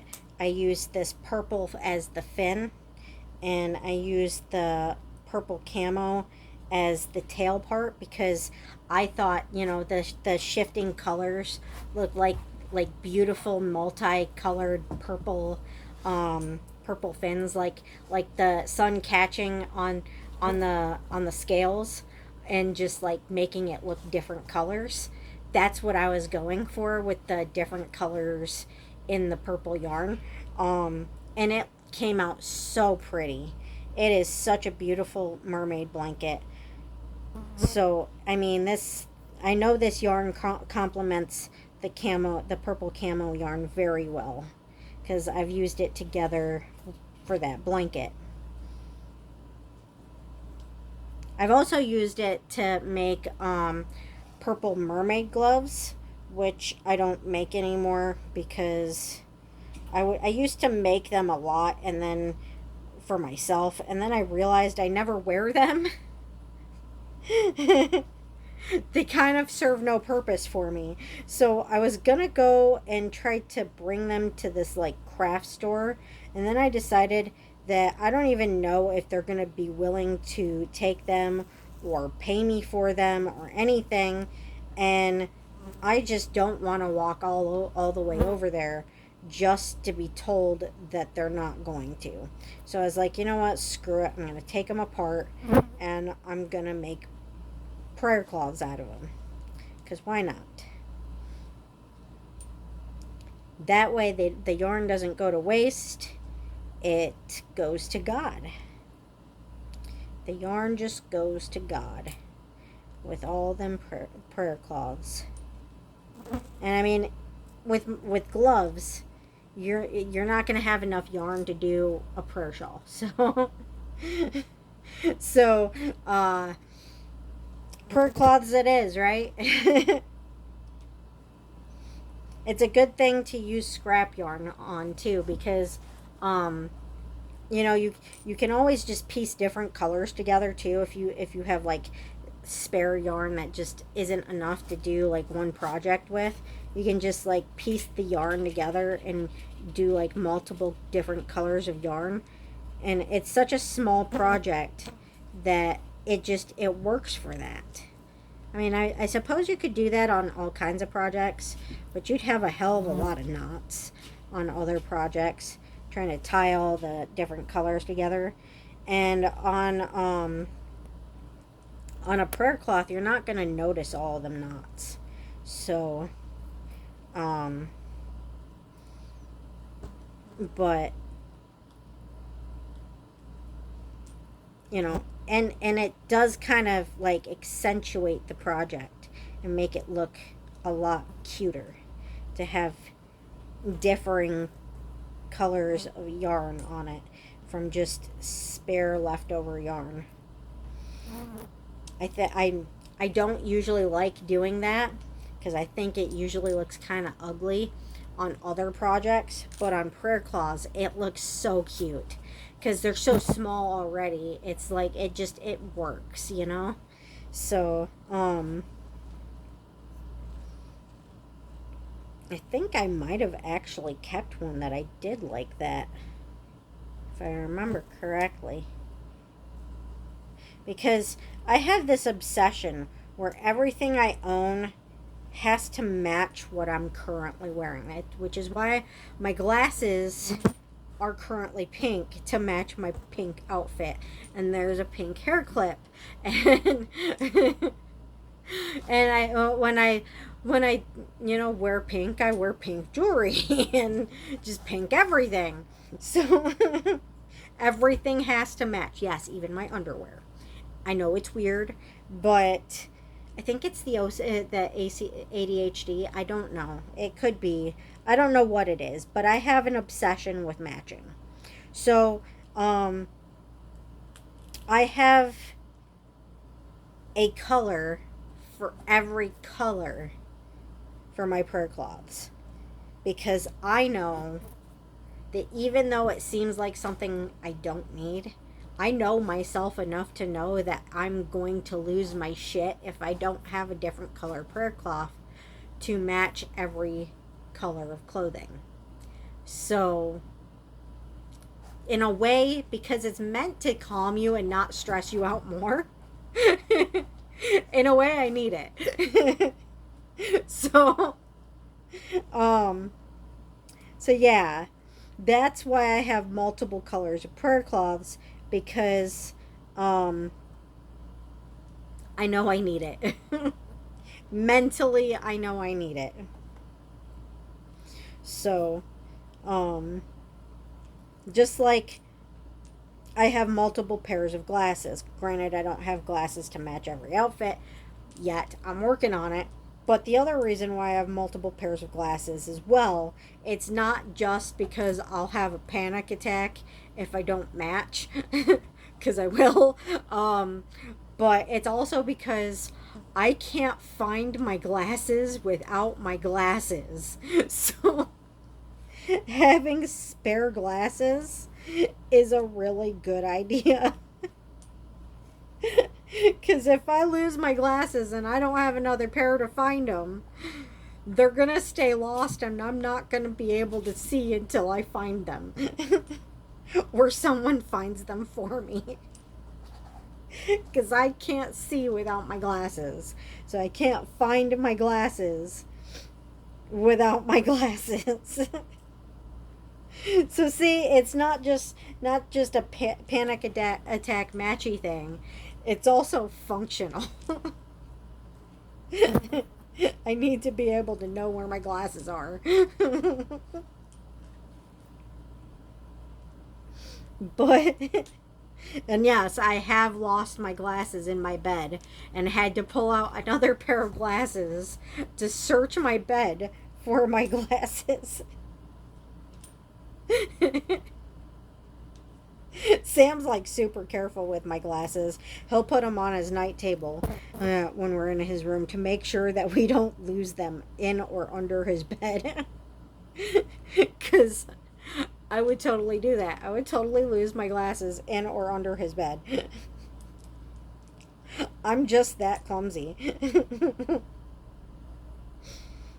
So he'll take them off and he'll put them on his night table to make sure I don't lose my glasses. And he's sweet. He is just so sweet. I'm a lucky girl. He's so careful with my stuff.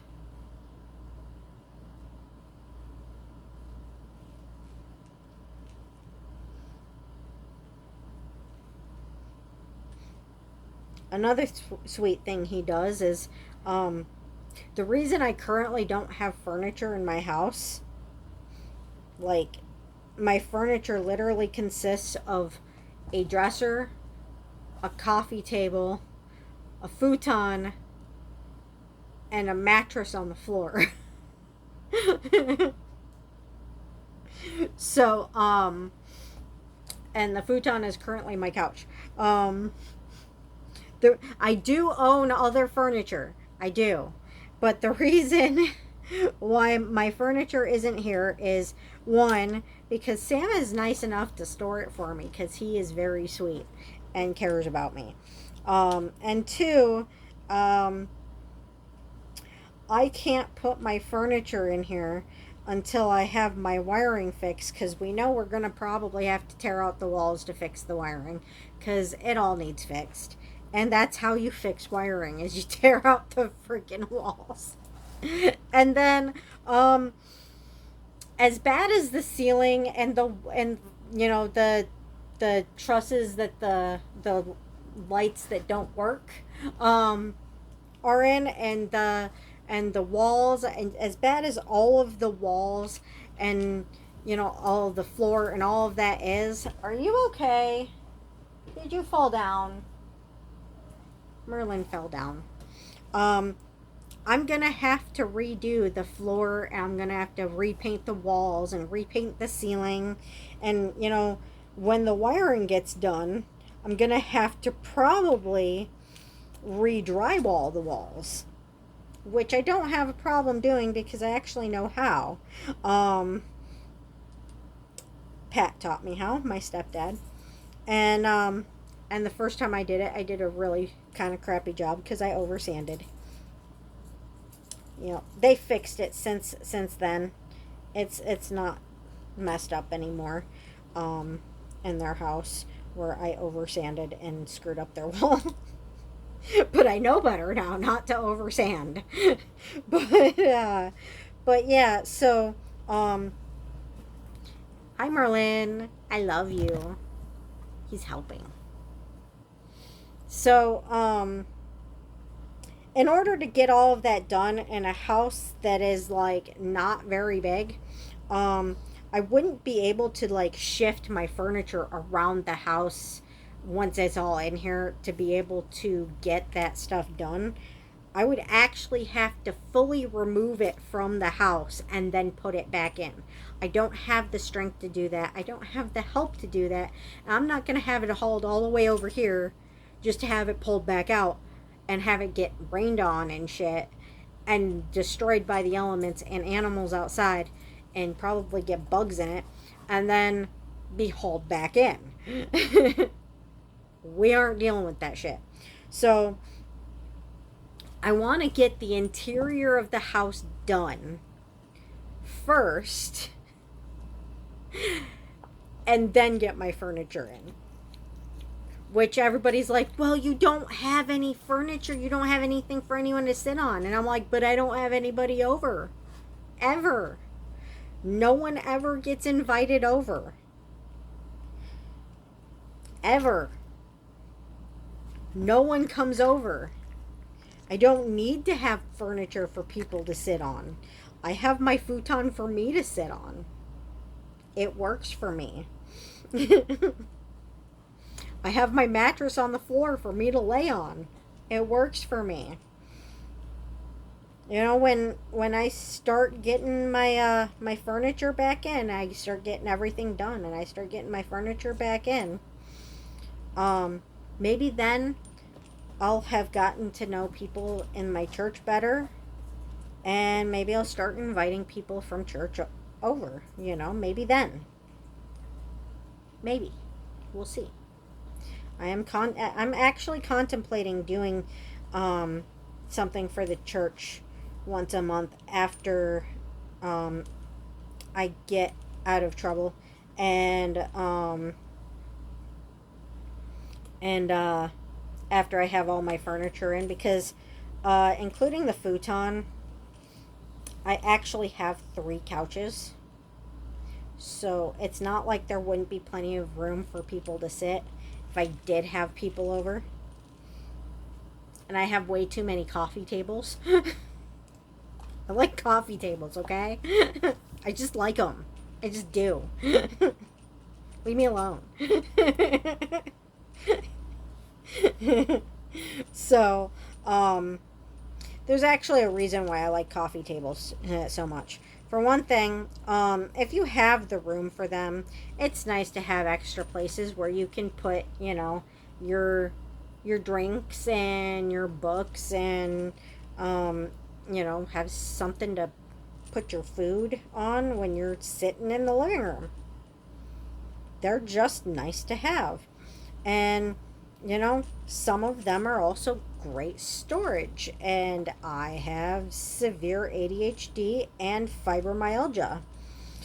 With the fibromyalgia, you have to nest. You have to have everything you need where you can reach it. So if you can't move, you can get to it. Like your meds, your food, your drinks, something to do to keep you entertained so you don't get bored. You know, everything you need right there where you can reach it. Now, it's very similar with ADHD because, and it's not called a nest with ADHD, but it might as well be. But with ADHD, it's called point of performance, where, like the saying goes, out of sight, out of mind. If you don't see it, you don't know it's there. You forget it's there, and you forget to use it, and you just become so distracted with everything else.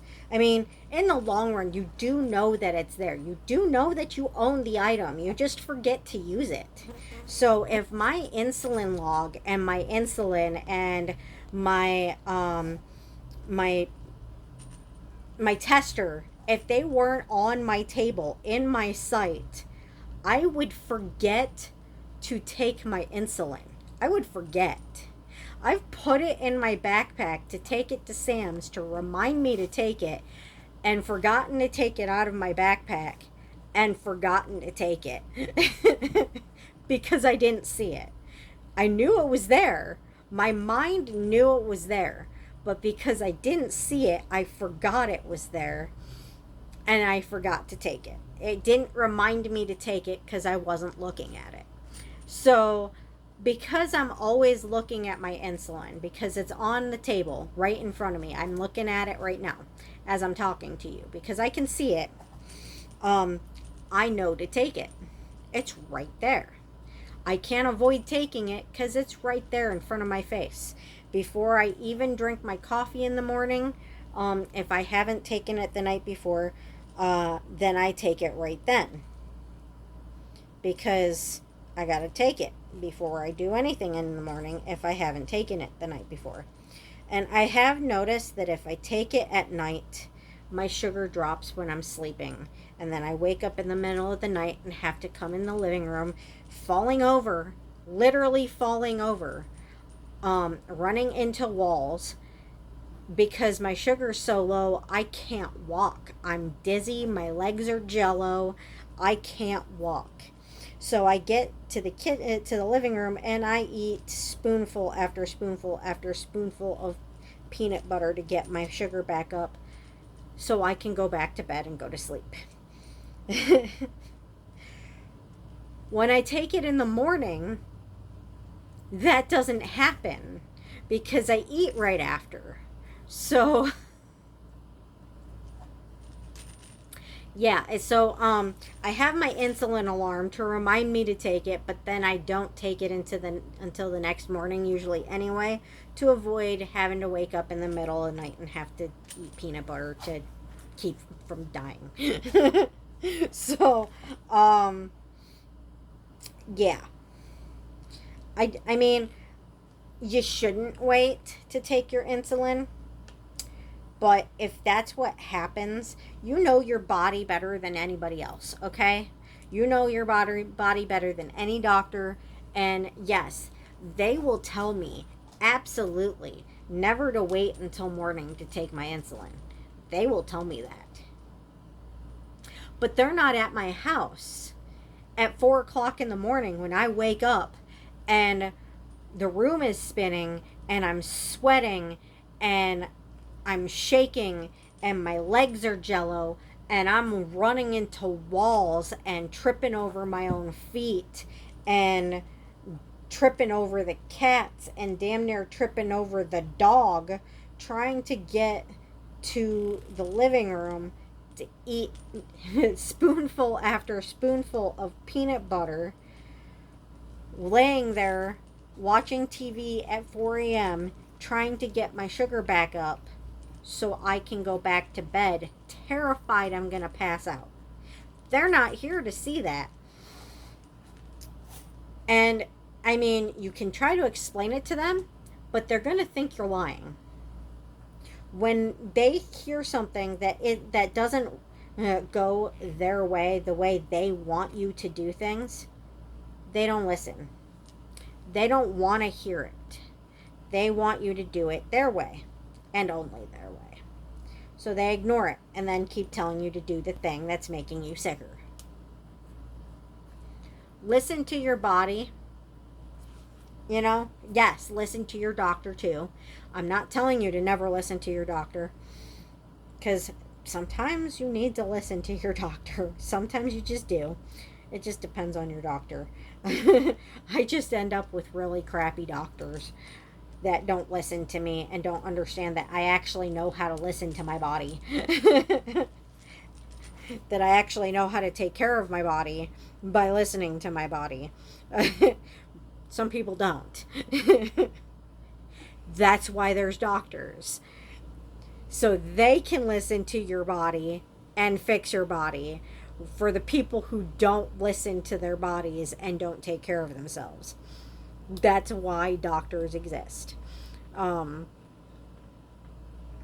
I know how to take care of myself because I listen to my body.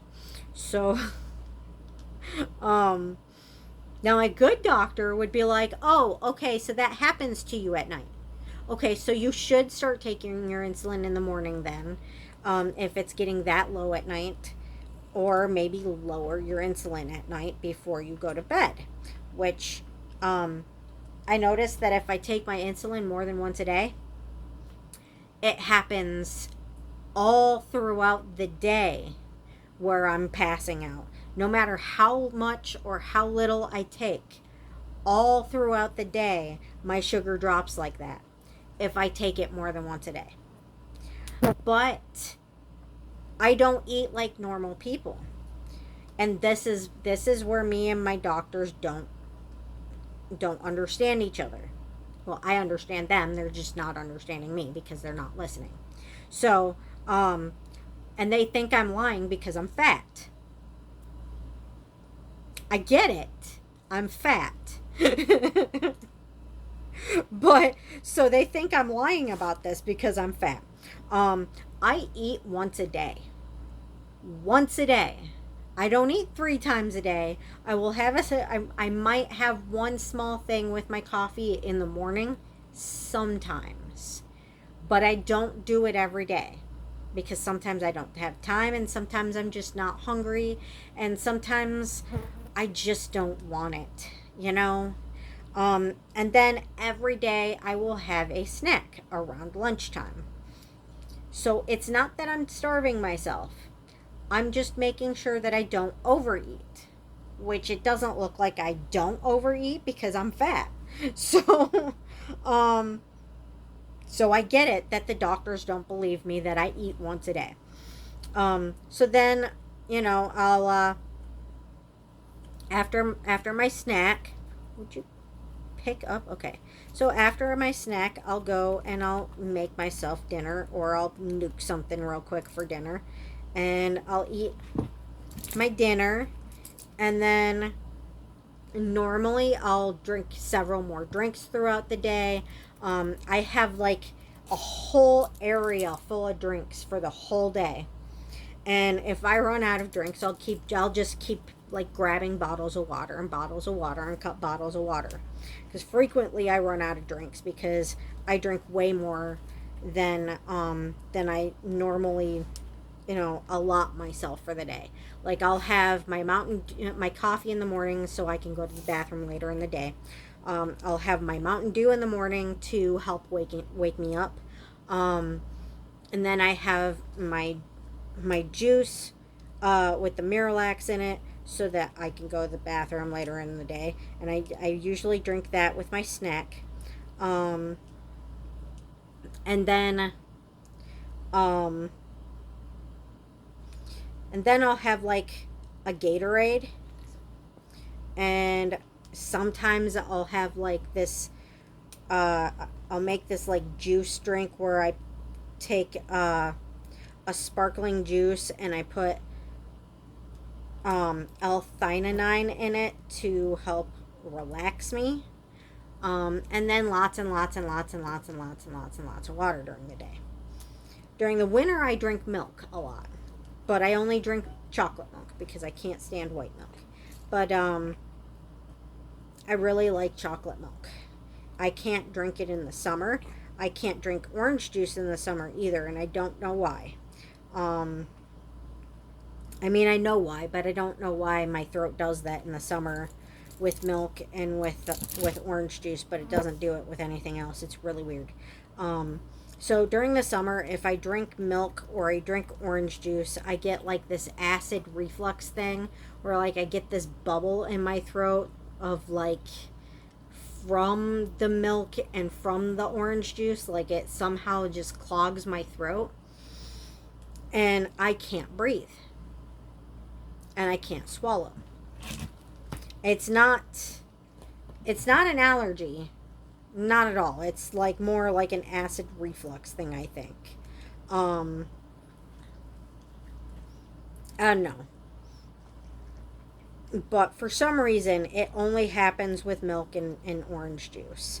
And it only does it in the summer. Don't ask me why. I don't understand it myself. But so I only drink chocolate milk and um and orange juice in the winter. And the reason why I only drink chocolate milk and not white milk is because, okay, I mentioned how my grandma was from Germany and had been in concentration camps and all that stuff. Well, they had issues with milk during that time. So my grandma couldn't tell when the milk was good and when the milk was bad. So she made me use it anyway. Even though I could tell, she'd make me use it anyway. It was gross. And she didn't know. She thought it was still good. She wasn't trying to poison me or do anything wrong. She didn't know. She thought it was still good because to her, it still smelled good because she lost her ability to be able to smell or taste if it was still good because of having to drink expired milk for so long because of what she'd been through during the war. So it's gross, but it is what it is.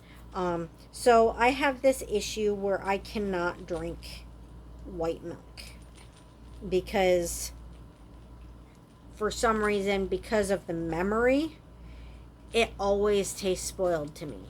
I know it's not spoiled. I know it's in my head, but it still tastes spoiled to me. So I can't drink white milk. It's really weird, but it just is what it is. Like, ever since my brother made me ramen noodles with dish soap in them, I cannot eat ramen noodles from the packet. I have to eat it out of the cup. Because no matter what, even though I know there's not dish soap in it, I can still taste the dish soap. Don't ask me why.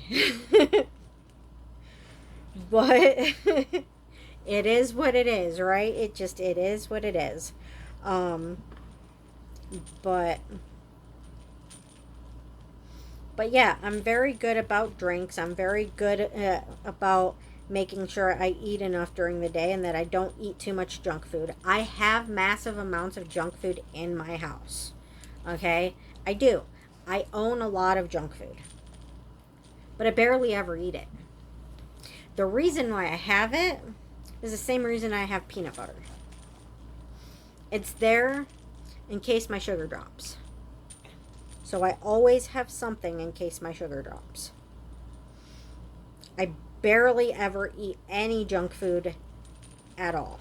So I've got a wall, like a literal wall, full of repurposed cheese puff bins. And in those cheese puff bins are like a whole bunch of different snacks. Each one has a different snack in it. So, and some of the snacks are even cereal. So some of them are actually healthy. But they're all carbs. So, either carbs or sugar. You know, snacks. So, it's all there for when my sugar drops. I don't touch it unless I'm either craving it so bad I just need it, which pretty much almost never happens. I say almost never because everybody craves something every once in a while. We all have our days. So, there's those days, but most of the time I don't touch it unless my sugar is low. Because I'm really good about making sure I don't eat junk food unless my sugar drops. So a lot of the times I eat my dinner and I don't even have dessert and I just wind down for the night. I go to bed and take my insulin in the morning. So I barely eat. I'm still fat, but I barely eat. I don't eat any junk food most of the time. And then, if my sugar drops, there's snacks. There's peanut butter. There's snacks. There's stuff to get my sugar back up. And that's the only reason it's there, is so I can make sure my sugar stays up when it decides to drop on me. So, I'm really good about my blood sugar. And then the doctors act like because I'm fat, I must be lying about it. I mean, I maintain my sugar like a boss. And they act like I'm lying and all I do is eat junk food and eat endlessly all day long nonstop forever. I can't eat like that. I can't. I just can't. I'd get sick. My stomach can't handle food like that. But so yeah. But anyway, we're going to start on the pattern now. So we are going to purl our first two. Okay. We're going to do 2 purls. Oh, wait. Oh, yeah. I was supposed to do that. I forgot. So, okay. So we're going to purl our first 2. All right. There. There's our 2 purls. And then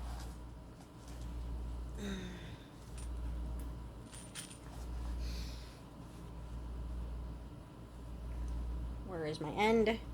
I have two ends. How does that work? Where's this other? Okay. We need to find the end that justifies the end. I just made that up. Is that funny? I hope it was funny. It was meant to be funny. If it wasn't funny, I'm sorry. I was trying.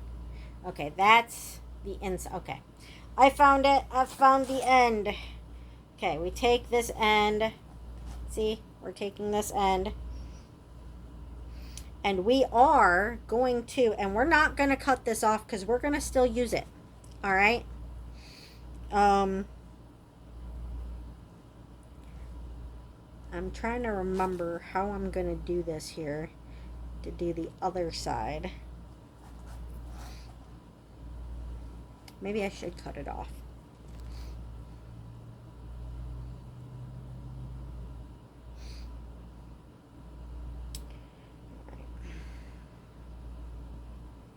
It's been a long time since I've done a border that goes up both sides of the project. Maybe I should just do one side of the border. Yeah, maybe I should just do that. Maybe I should just do the one do the border on one side and leave like maybe the top with no border.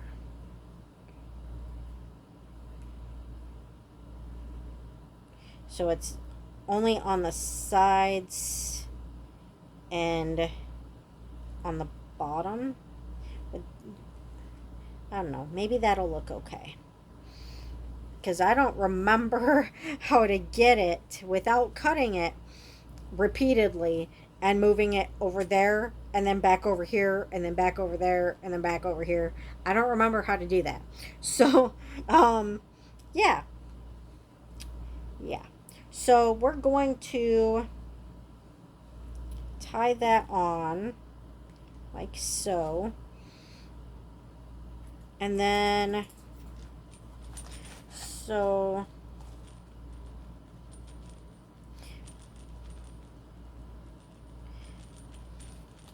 this end right here is going to stay purple. And the rest I'm going to do all camo. So I'm just going to leave, yeah, I'm just going to do the border on one side. Alrighty. Alrighty, alrighty.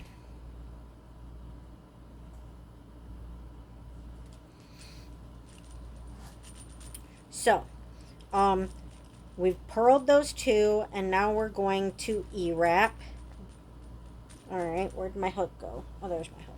We're going to E-wrap these four.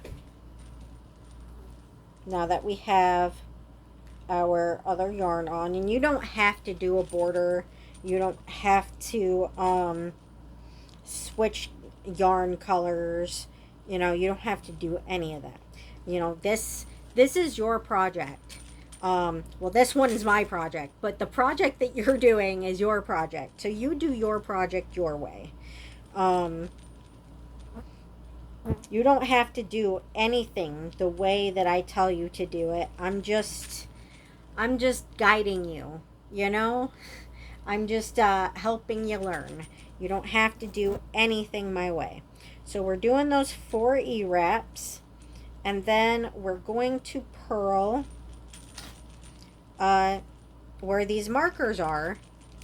And you can mark in any way you want. If you don't have markers like this, you can use rubber bands, you know, those little rubber bands that you make bracelets with, or you put in your hair, or maybe you might want to use like nail polish. Some people use nail polish and like paint the tops of the pegs,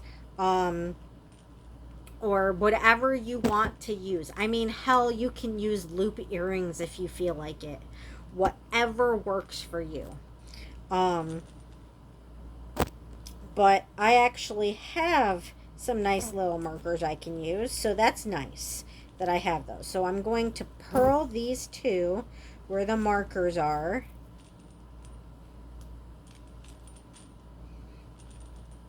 All right. And then I'm going to do 4 more E-wraps. And once you have the E-wraps kind of like started, you can like kind of leave them pushed down. So it's a lot easier to tell what's what when you leave the E-wraps pushed down and you leave the pearls pushed up, because you need the pearls pushed up anyway to catch them, to pull the yarn through. And you need the E-wraps pushed down in order to wrap over them. So it makes it easier to mark it, for one thing, and for another thing, it just makes it easier to just go right through it if they're already pushed down and push up where they need to be for you. So we got my 4 E-wraps there, and now we're gonna do another 2 purl, and we're gonna do this all the way to the end. Just 4 E-wraps, 2 purl, 4 E-wraps, 2 purl, and then we're gonna turn around, and then we're gonna go back. And then when we get back to these last 2 pegs, because like I said, we're gonna do a border on these last 2 pegs all the way through our project. So we're gonna do a 2 peg purl of only purple all the way through our project. So so keep that in mind. If you're doing your project exactly like mine, just keep that in mind. We're gonna go all the way back, go all the way through, and with the pattern, and then we're gonna go all the way back with the pattern. And when we get back to those 2 starting pegs, we're gonna switch back to the purple, switch back to our border color. So, because I'm probably going to shut this off here fairly soon, because it's getting into 2.5 hours here, and that's pretty long for a video.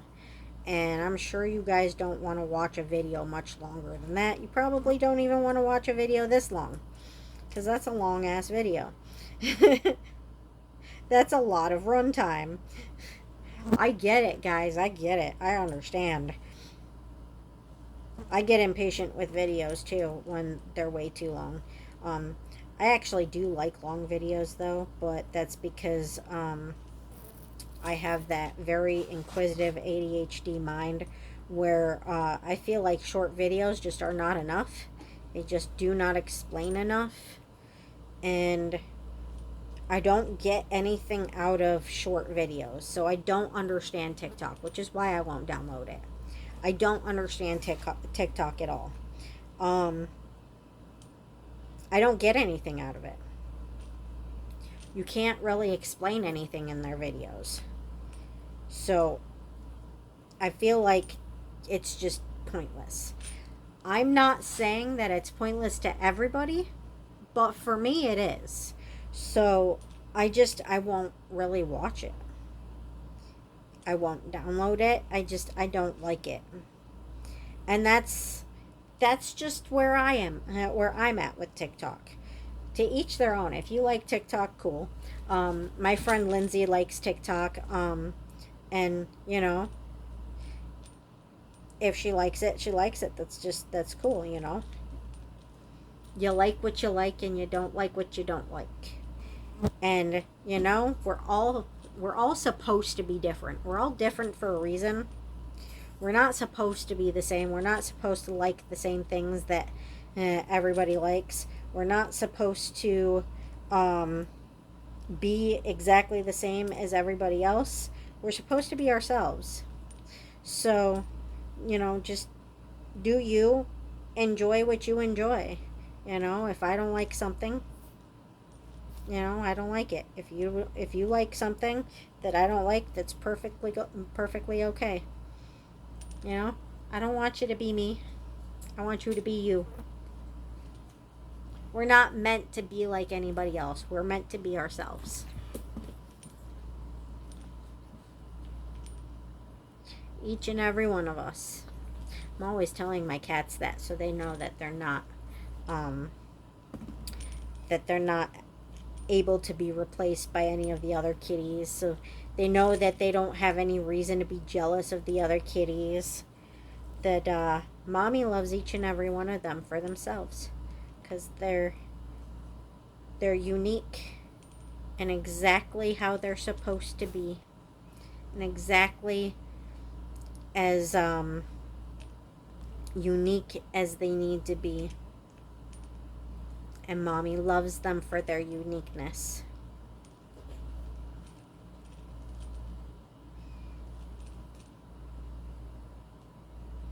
That might be why I have an obsession with cats, because one, they're they're not like people. They don't try to manipulate you. I mean, they do try to manipulate you, but they really can't all that much because they're cats.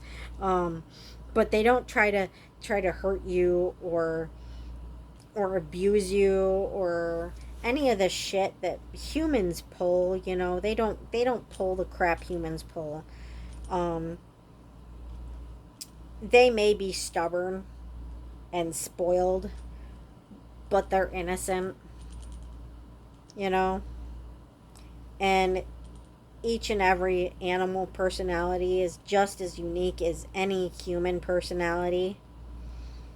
And it's amazing getting to know those personalities, you know? It's just it's like it's like having kids, you know? You're none of your kids are going to be exactly the same. They're all going to have different interests.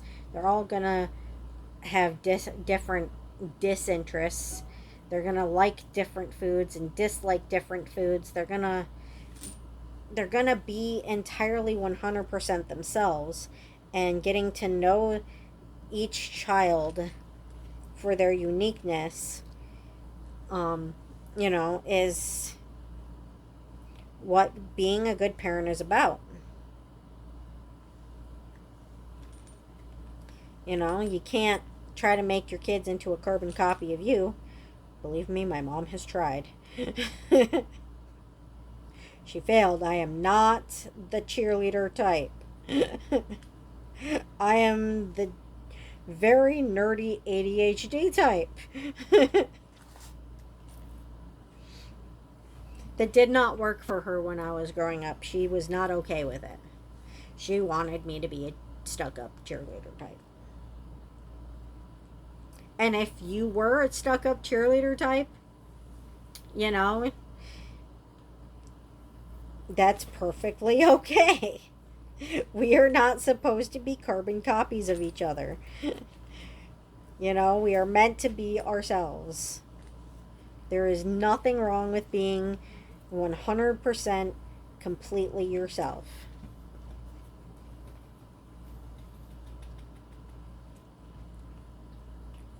I was friends with some of the cheerleaders,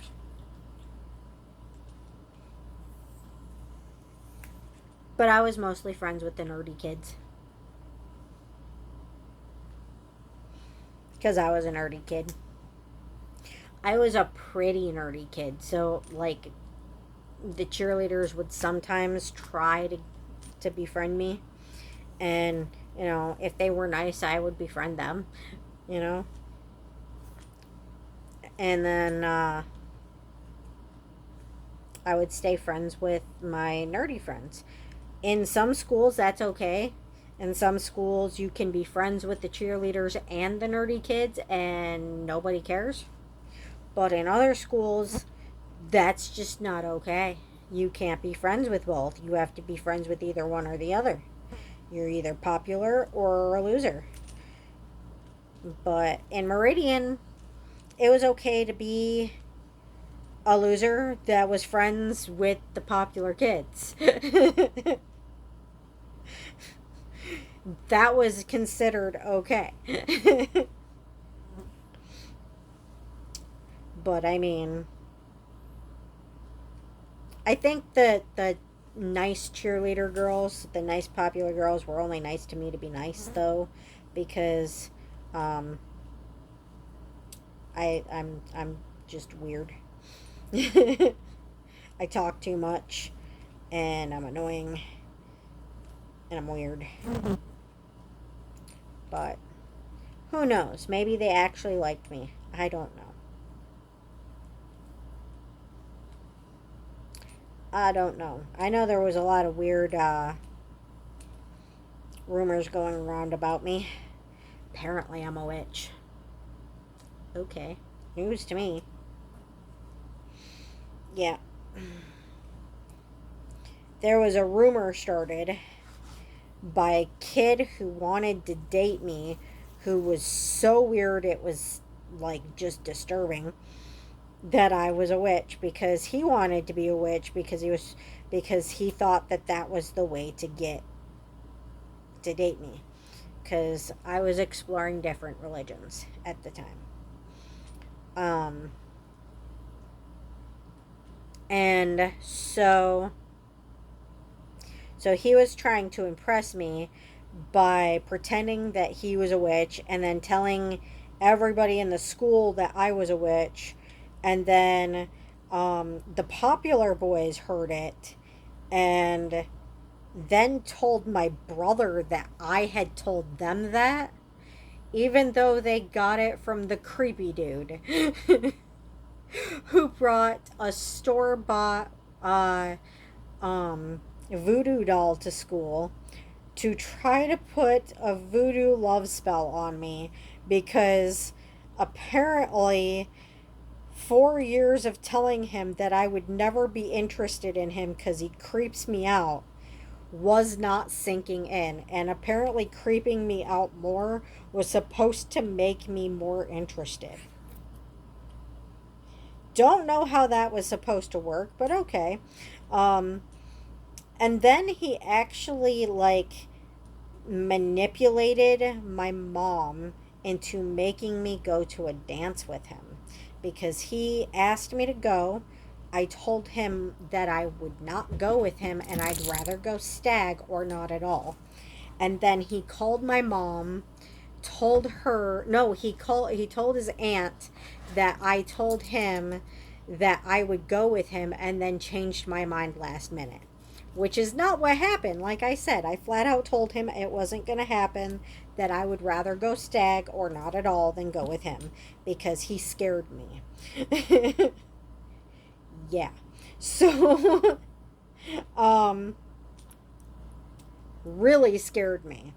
And so he made up this lie to basically get his aunt to manipulate my mom into forcing me to go. And she did. My mom would not hear of me telling her that I flat out told him I wouldn't go with him because he scares me, and made me go with him because she thought that I promised him I'd go. You'd think she'd know me better than this by now. I mean, now she does, but back then she didn't. She believed everything, every rumor that my brother brought home to her. So she thought I was like this sketchy ass kid. Apparently, I lost my virginity in high school, when I never ever went anywhere.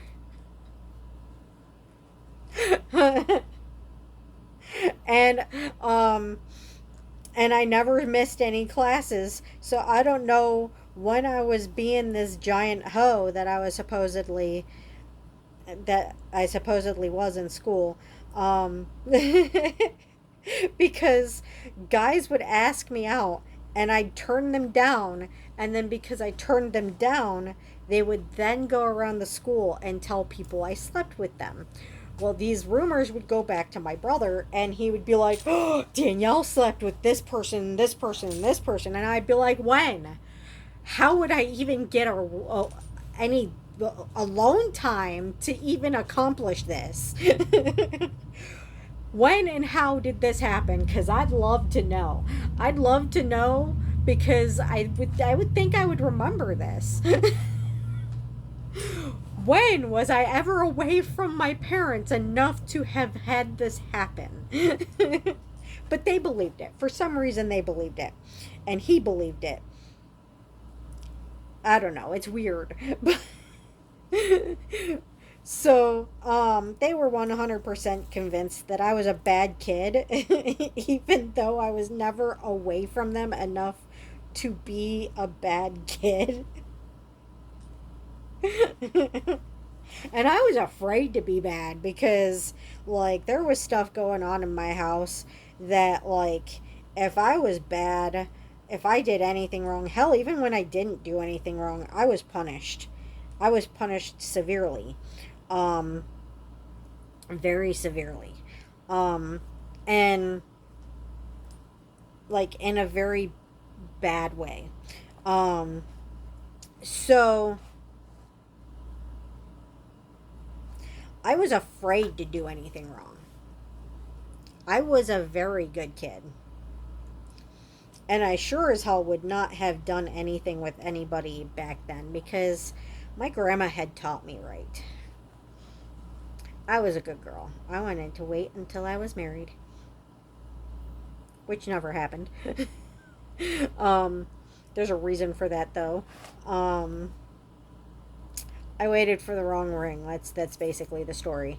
I met this guy who went to a different school, and it was the only good-looking guy that had ever, ever asked me out the whole time I was